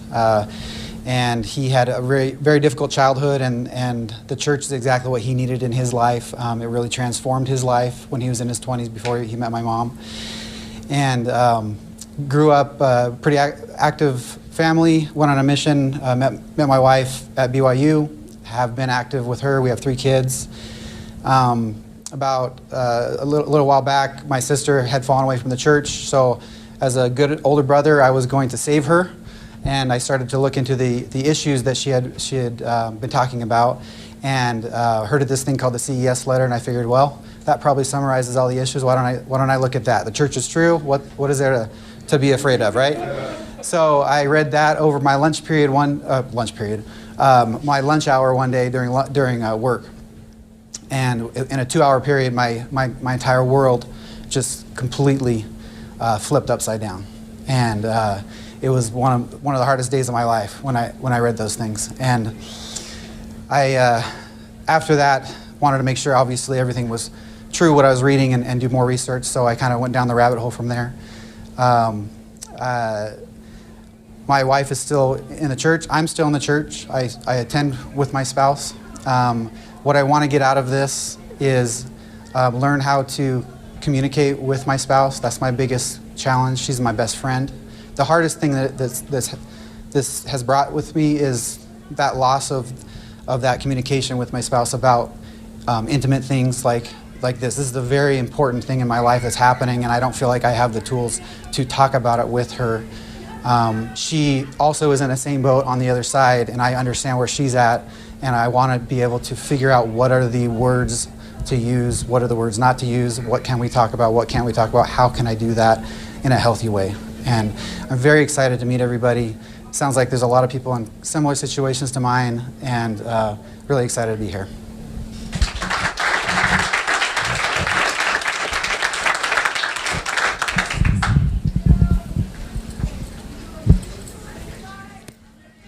Hi everyone, I'm Holly, and I come from Pioneer Stock 2. I come from a great family, salt of the earth parents. I'm the oldest of 5, kind of the only one that's really stayed fully in the church, a couple kind of halfway in and halfway out. So I've always kind of been the one, served a mission, got married in the temple, did all the stuff.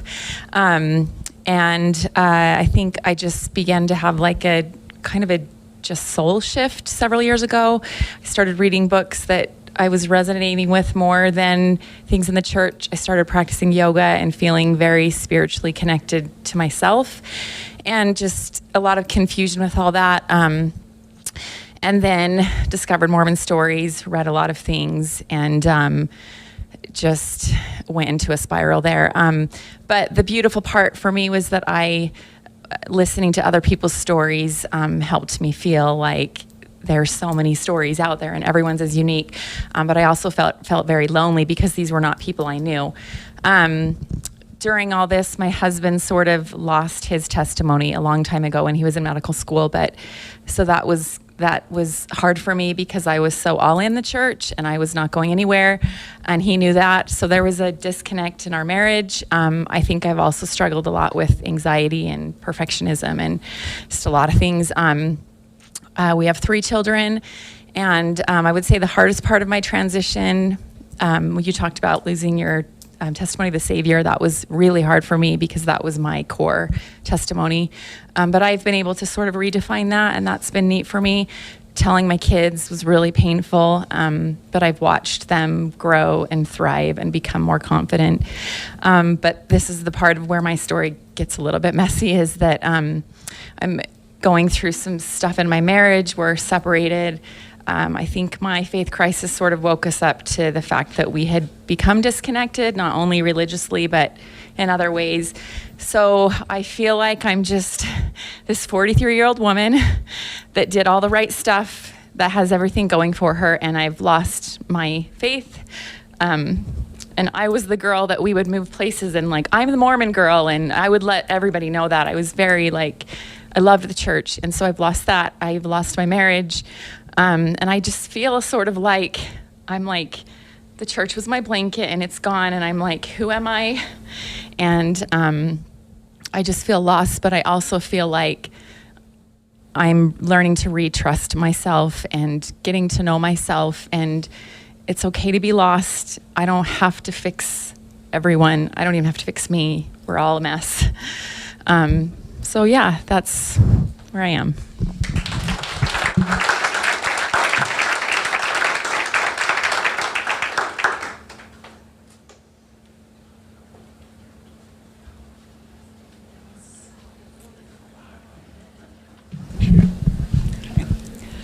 All right, I am Emily. My husband and I are from Gilbert, Arizona.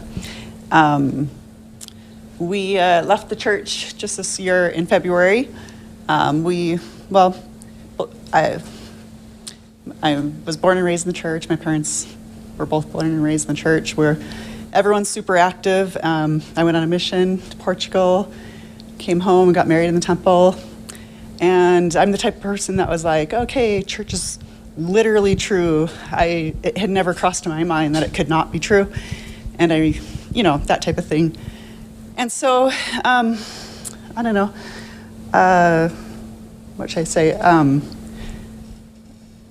I guess the last year or so, as my oldest, we have 4 kids, 15 through 6, and as my 15-year-old, as he was going through starting young men's and going through puberty and stuff, and were a few things that just weren't quite seeming right, and I didn't acknowledge it at the time, but questioning stuff.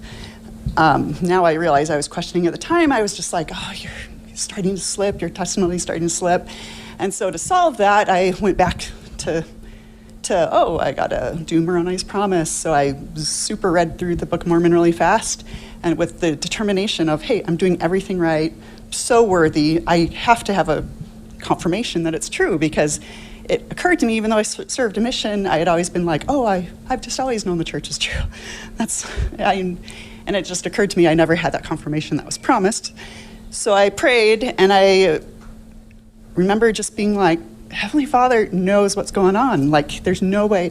Anyways, I prayed, got nothing. Like, it was, I don't know what I expected. I didn't expect an angel, but I just got 0. And anyways, it shook me, but I figured I must have done something wrong because the church has to be true. And so I was going to restart it all over again, but instead, my husband's brother left the church about 7 years ago, and a few times had really wanted us to read the essays on LDS.org. And we were like, we know the church is true, we don't need to. So instead of opening the Book of Mormon the next day, I got online and found all the essays and started digging through them, and shared this all with my husband because he's working out of town that week. And anyways, he stumbled upon the essays are what was the first time in my life I ever had the thought that the church might not be true. or acknowledged that, at least. And then my husband stumbled upon the CES letter because of a news article that he found. And he just was like, oh, CES letter, he Googled it, and that just had everything so, anyways, and that was it. Like, in 1 week, we were like the family that was super active, parties at our house for all the auxiliaries, every calling we accepted. We were super active in Young Men's and Scouting and Relief Society, and we couldn't sneak out quietly, and we were like kind of in shock, and so we just ripped it off. We, like, that Sunday Saturday we told our kids. Anyways, that was the worst experience of my life, was telling my kids.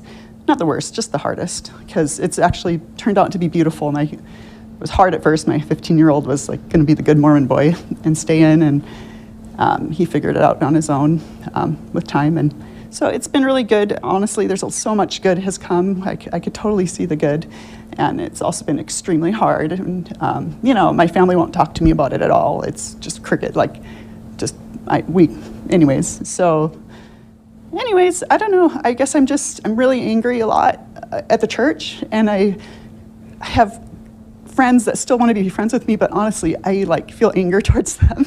And I try to cover it up. So I guess that's what I kind of want.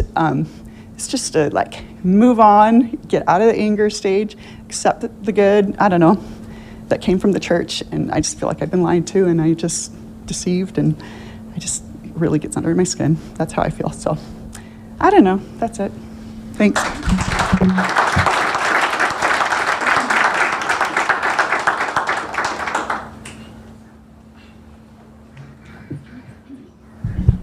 Hello, I'm Jacob Gamble. That was my wife, Emily.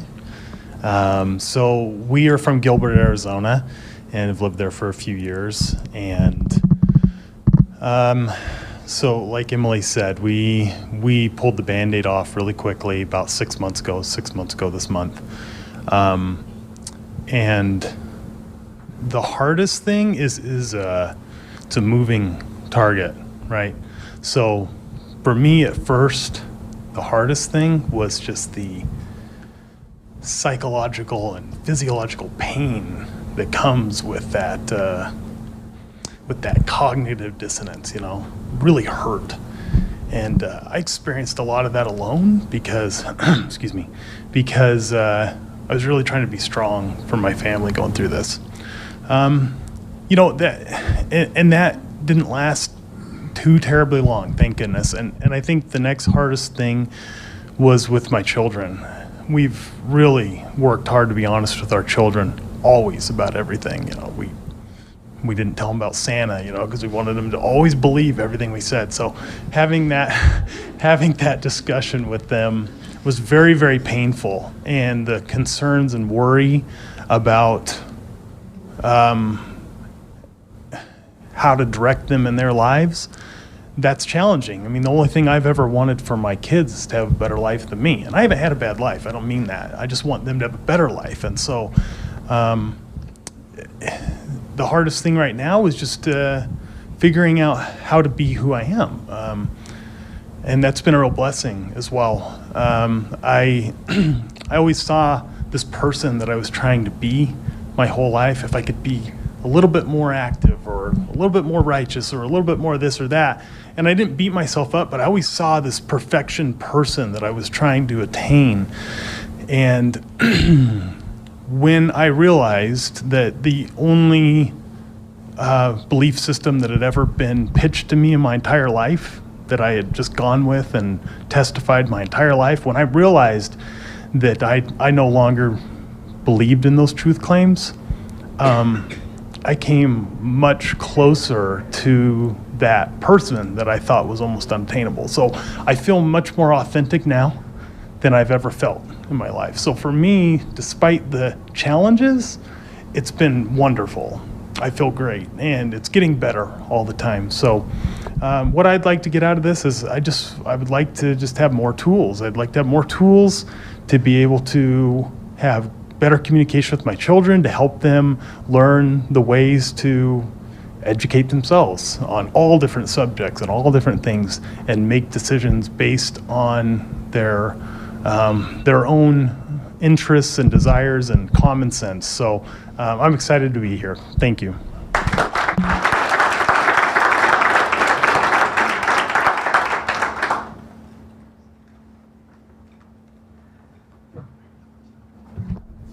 All right, my name is Alex Rosenhan, originally from Sandy, Utah. Currently live in Harriman, Utah. For me, this is very outside of my box. I'm usually a very quiet and shy person. And as I've looked back through my life and some of this transition, growing up, I checked all the boxes, did everything I was supposed to do, but at the same time had this very deep, dark secret that I tried to keep from everybody, including my family. Got married in the temple, and about 5 years ago was officially diagnosed with schizoaffective disorder with some obsessive compulsive personality disorder as well. And that secret, I didn't want anyone to know, because growing up in the 90s or 80s, that the movies showed you, if you're crazy, you go to the insane asylum, and that's the last thing I wanted to do. And so I learned how to keep everything inside, and fear, shame, and guilt drove my life.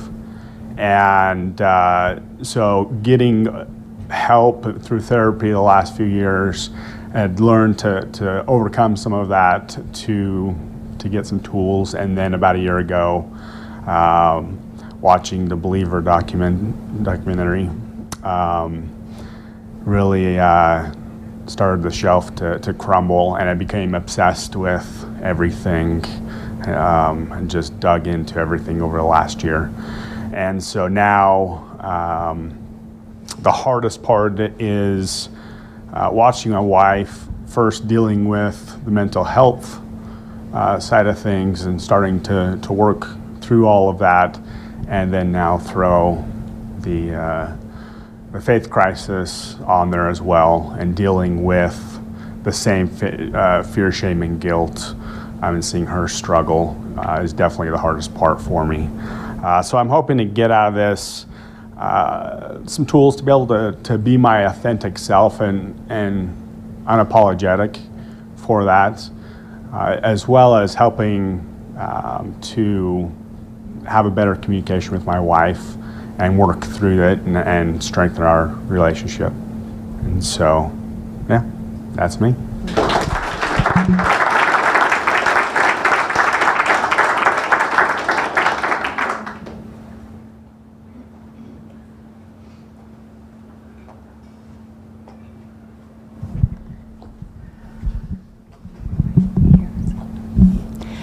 My name is Teresa Greenfield. I live in Lehi, Utah. My family, both sides, came from pioneer stock, although my dad left my family when I was young. And so I had multiple stepfathers. So in that way, I didn't really grow up my mother was very strong and still remains strong to this day, but in the church. But we were a little bit of a different family. My mom was remarried two more times to righteous priesthood holders. And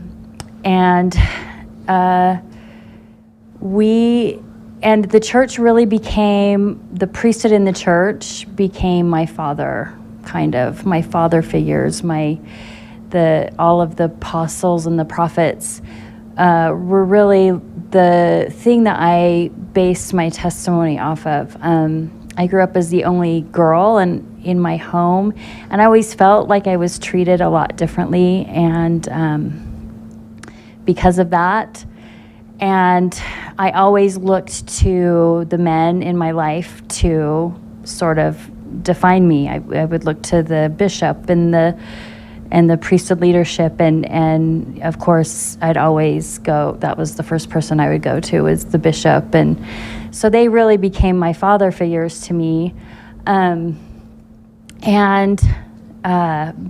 I wanted to have a different life than my mom did, and so I married a man that I actually introduced the church to him, and he moved from England here to be with me, and we have 7 children, ranging from 22 down to 18 months.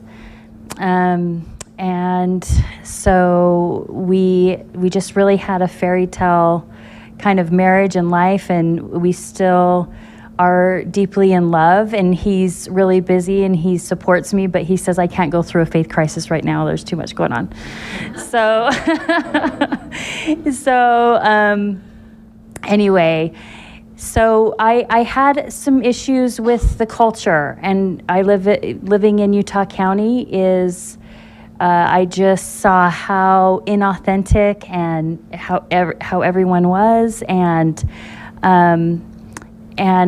we had really a lot of like kind of trials that happened right in a row, and I just wasn't feeling very uplifted going to church. Church felt really like a chore with all these little kids, and I wasn't feeling edified, and I tried to look to the scriptures and pray and do it, and it just wasn't working. So I turned to the world of psychology and what should you do. So I started to meditate and do yoga and go that route. And I remember going back from yoga one time and just bawling because I remember feeling, this is me inside. Like I feel me, maybe for the first time, because I had always been the mom of all these kids and in all these leadership callings and so busy, and I would just pray, Heavenly Father, give me permission to take time for myself. Give me permission to be who I don't, and I never felt like I had permission to relax. And I was looking to all these men in my life, for like direction. Please give me, relief. Let me hear it over the pulpit. And it never came. And so when I went through my faith crisis, and I found that my priesthood leaders lied to me, it was like my dad leaving me again. And I trusted all of these men in my life and they created this, I feel like they created this world that I lived in. And so what I am trying, or what I would like to have come out of this is right now, it goes through so many different phases, is what does it be like, how do I define myself as a woman without, on my own, without depending on other people's opinions and beliefs, and having that male authority that I have just lived by my whole life. And I guess that's it. Thank you.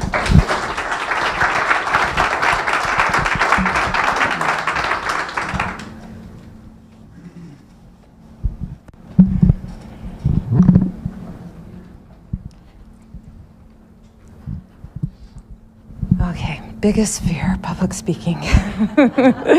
I am Marianne, and I live around the mountain in Stansbury Park, Utah. And I grew up in the heart of Mormonville, Orem, Utah. And I had a family of 12, so very, very, very Mormon. My mom comes from pioneer stock, and my dad was converted when he was 20, and it became kind of their lifeline, and it became just, you don't divert from it. You just live this way, and that's how you live, and it worked for them, and it gave them a beautiful life. But I just never felt like I fit, and I felt like I didn't get excited to go get married in the temple, and I wasn't excited to be a wife and stay at home and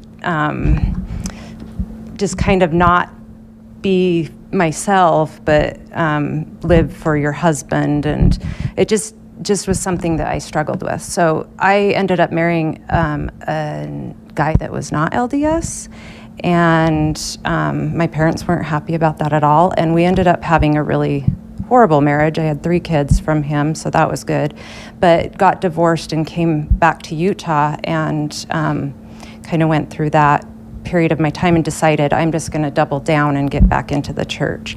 And it's kind of been the last 3 years that I started just realizing that I was never living for myself. It was always for somebody else. I am just such a people pleaser that it was never, I didn't want to do things. It was just always, I did it because I was afraid of what people would think about me if I didn't do it. So, callings, cleaning the church on Sunday, going to this or that. I just never wanted to disappoint people. And I realized that that was seeping into my life, and that's the way I lived my life, that every single thing I did, literally every day, I was judging myself. And I always felt like I was never enough, never, ever enough. And I finally just remember having a breakdown and just telling Heavenly Father, this church expects too much from me. I can't do it all. I can't be this person that I'm constantly told I need to be.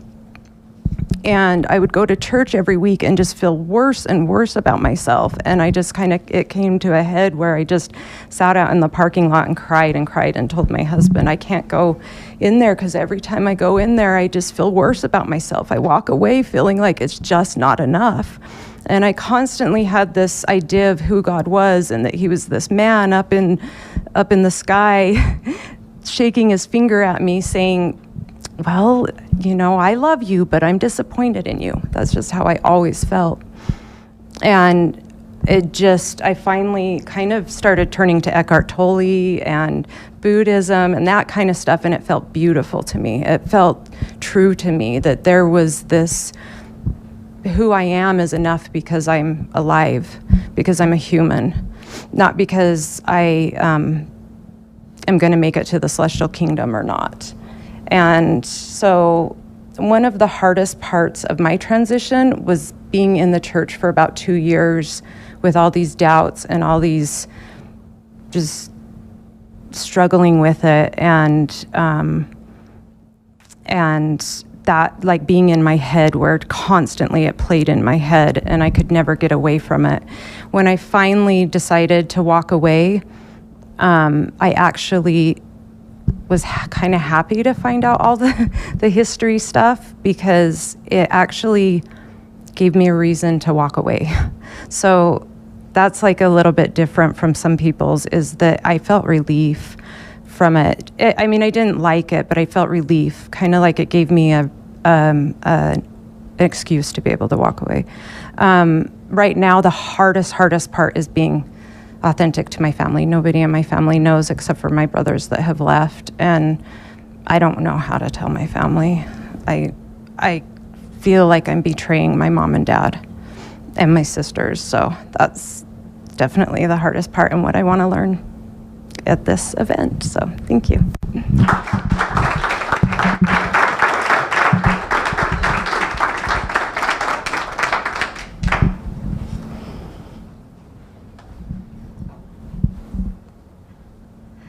Totally feels like sacrament meeting. It's so weird. I am Becca Marshall. I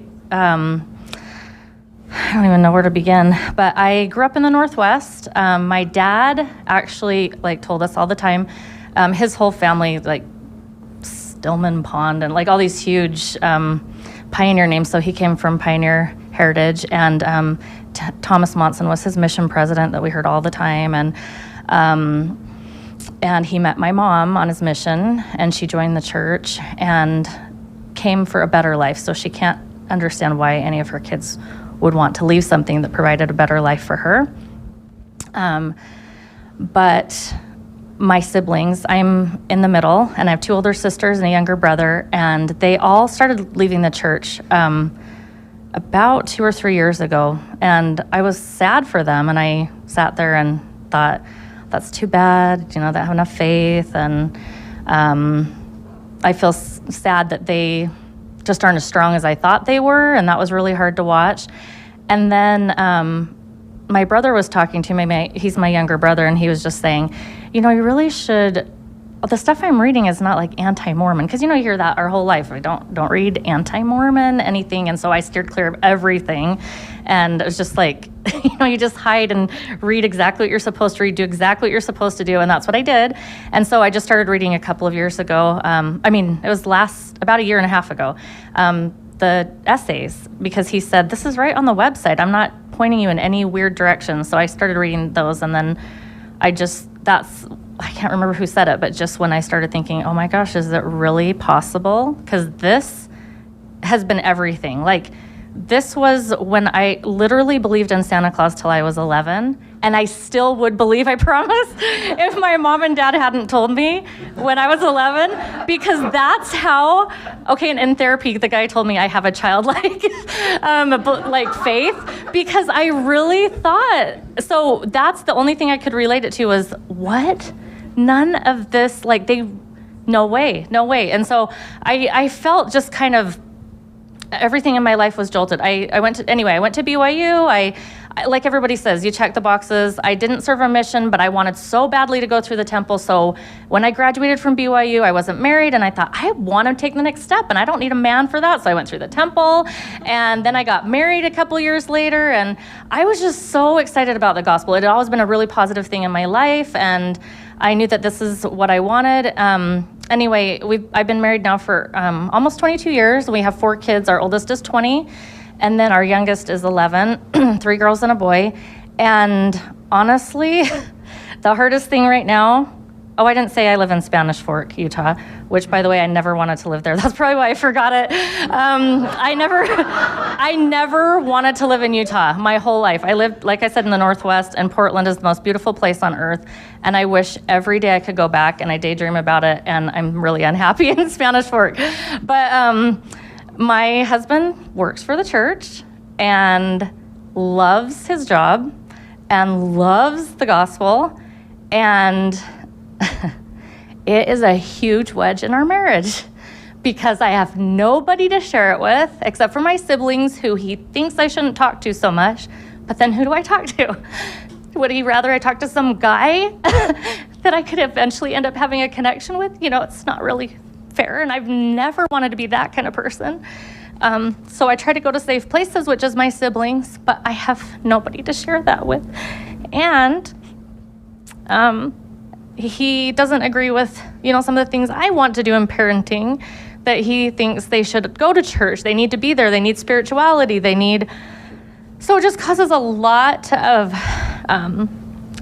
problems and disagreements, and we're going to therapy right now. But I have to say, I think the hardest part really is that I am beginning to find out, I think my entire marriage and my entire personal identity was based on the church.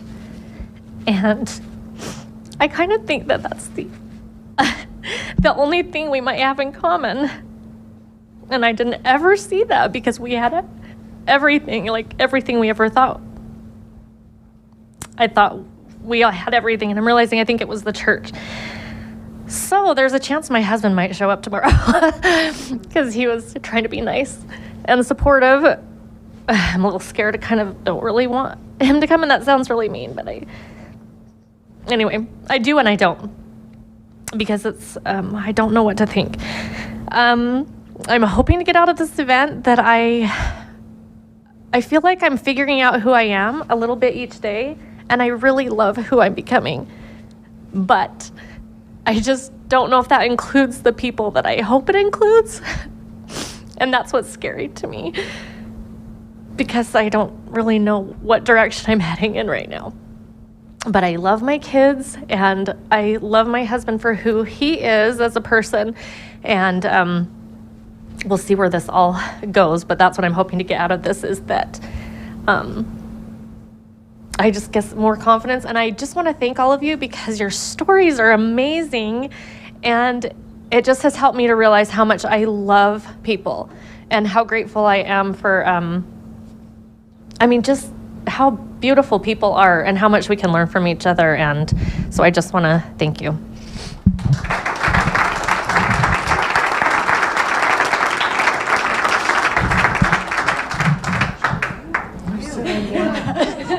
Holy smokes.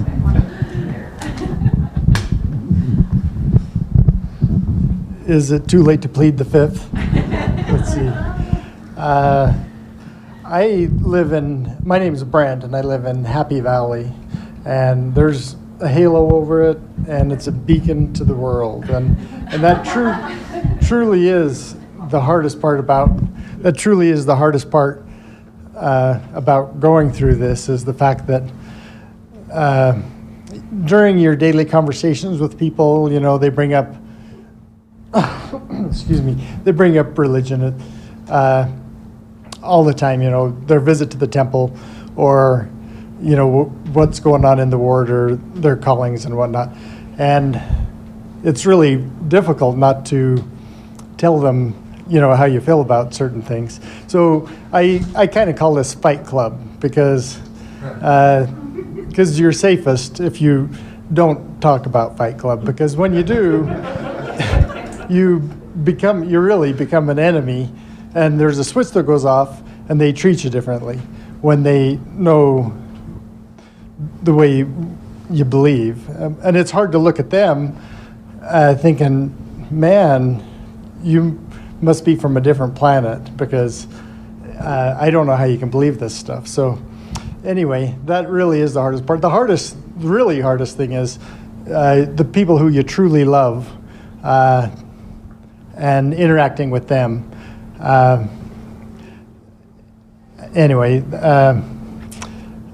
That's the hardest thing for me. I don't know how to deal with some relationships. And it's really like Fight Club, I just soon not talk about it. And that's the safest place to be. Let them believe the way they believe, and don't tell them that that I read the church essays. And I don't know how, anyway, we won't go there, but let's see, did I get it through everything? I'm just happy to be here. Thanks.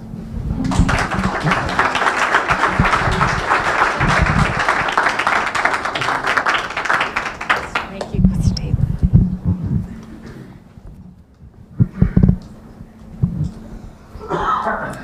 This is what I do for a living. I stand up in front of people all day long. I've taught school for 21 years, and I am so nervous. I have never really felt like I belonged to the church, even though I grew up in the church in Utah Valley. And my parents were very nuanced. They met on their mission, and they both came home and eloped. And it was because there's a lot of backstory there.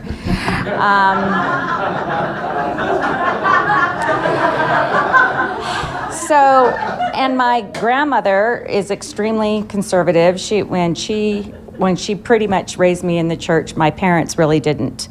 We all got sealed when I was 16.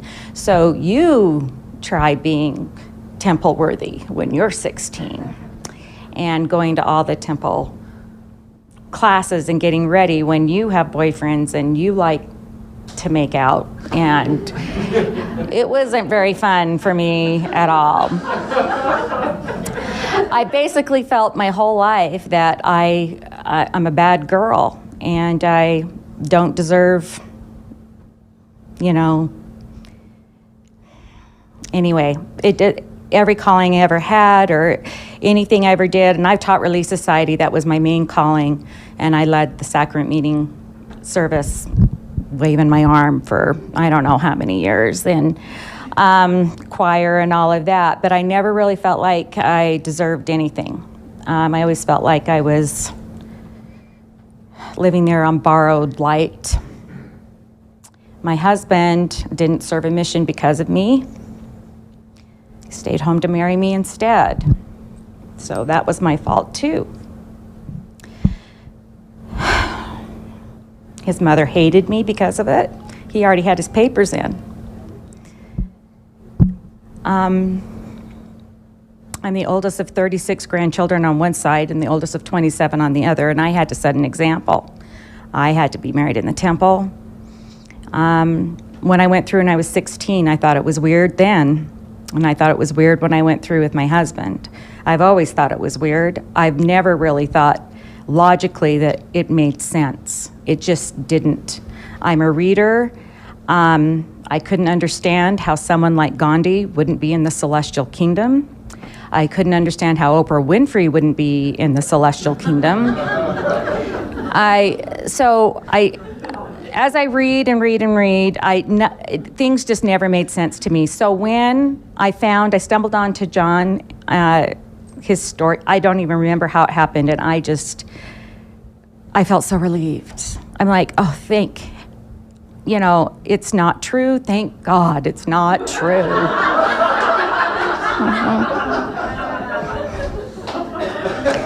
And my husband came home one day while I was watching, I think it was John. Wasn't I watching him? Yeah. And he came home and he saw something and he just walked in. He says, "What?"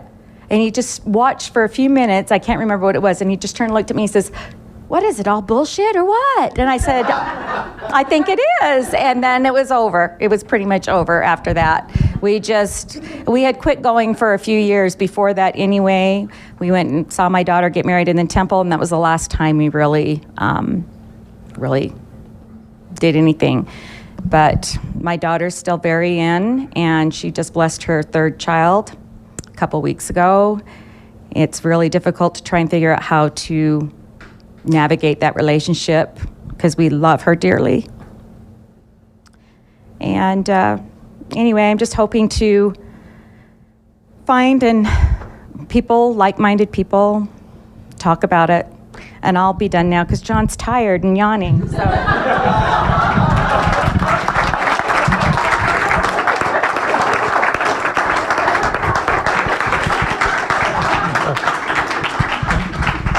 You're not supposed to end that way.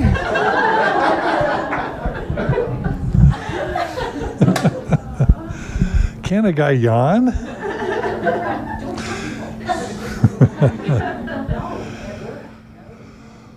Well, we did it. We made it. Let's give each other a round of applause. That's beautiful. I made a reference to this at the beginning, but something that always comes back to me at the end of the Friday nights is how desperately I was searching for the sacred when I was an Orthodox Mormon. I remember being taught in seminary that my seminary teacher, when he did baptisms for the dead, would be able to see the spirits of the people that he was being baptized for while he was doing baptisms for the dead. So I remember fasting as a young ninth grader. We had to drive a bus from Houston to Mesa, Arizona, because there was no temple in Texas, and so that was like a 2-day bus ride. And I remember fasting and being worthy so that I could, when I did baptisms for the dead, I could see the spirits of the people I was getting baptized for. Richard's laughing at me. Some of you are nodding your heads. So did any of you ever hope for that when you were doing? Yeah, so I just remember coming out of the water for the first time and looking up, with those innocent, 14, 15-year-old eyes, looking in the corners and hoping I would see, and nothing came. And how disappointed I was. But, of course it was me. I must have not been worthy or tried hard enough, so I remember very similar things when I'm 16 and I'm going to read the Book of Mormon cover to cover, and I'm going to, follow Moroni's promise. And I know that when I'm done, I'm going to kneel and get that undeniable witness that the church is true. And I remember finishing the book and how excited I was to kneel down and pray and get that answer. And then it didn't come. And I just stayed on my knees and I'm like, where is it, And I remember getting up and then getting back down again and praying a second time, thinking, okay, well, maybe a second time, and it didn't come. And I just remember so many times in those years seeking for the sacred. And I had good experiences in the church. That's why it was so hard to leave, because I loved general conference. I loved singing choirs. I loved testimony meetings when people would be authentic. So I was able to sort of define inspiration in a way that I could feel comfortable with, which was whenever somebody's vulnerable or authentic, this wouldn't have been my words back then. It's just whenever someone bore their testimony, I'd feel the Spirit. But, that's what got me through, is this human connection that we defined, that the church kind of taught me to interpret as meaning that the church is true. But those sacred moments that I was promised from my seminary teacher just never, ever came. And I, for the longest time, I wondered what was wrong with me. And it wasn't until I had my worldview crack open, just like all of you, and it pretty much is all of you, that I realized I was looking for the wrong thing, and what I've discovered over the years, I had to lose my faith and leave the church to finally discover what's sacred. And what's sacred is what we've all just experienced tonight, which is people just simply being real, sharing what's in their heart. And yes, the hair on my arms stood up and the hair on the back of my neck stood up. And I felt that tingly thing. And that's just human connection. And that is the most sacred thing. That is spirituality. I feel the hair on my arms are standing up right now, the same way they stood up when the Mormon Tabernacle Choir sang, or when someone would bear their testimony. And I finally found what's sacred, and that's what we all experienced tonight. And it's super special, and it's nice to not, it's nice to feel it and to not feel like I've messed up or I'm inadequate or I'm still searching for something. I feel like I found it. I feel like we just experienced it, and it's a beautiful thing. So I want to thank you for that. I want to thank you for tonight, for, it's always courageous when people are willing to share their story at these events. You're the first group that's ever done it on video, where it will be shared across the world. And hopefully you just block that out. I think we kind of got in the moment and maybe you forgot that cameras were staring at you, maybe not, but that makes it extra special, because this stuff's this is gonna persist, and you guys didn't disappoint. It was a beautiful evening. So thank you for sharing your hearts and your souls with us tonight. And it's set a great tone for the rest of the weekend. So we're done for tonight. I kind of want to jump into a presentation, but I think it'd be better for us to go home, get a good night's sleep, and come back tomorrow morning. And we have a super packed schedule between tomorrow and Sunday. We're going to try and cover it all. We're probably going to cover, is it 10 or 12 different topics over 2 days? We will have breaks, and we will do processing, but we've got a great, we're going to be covering navigating a faith crisis, basic principles of mental health. We're going to be covering how to communicate with believing family and friends, what real emotional intimacy is, and how to get it. We're going to be talking about navigating your marriage and intimate relationships during a faith crisis. We're going to talk about conscious parenting and new paradigms for parenting. We're going to talk about healthy sexuality, and we're going to be talking about formulating an identity in a faith crisis. We're also going to be talking about how to talk to your kids about sex. So we're going to be covering all those topics over the next 2 days, and we're going to be taking your questions. So we've got a lot of great stuff ahead.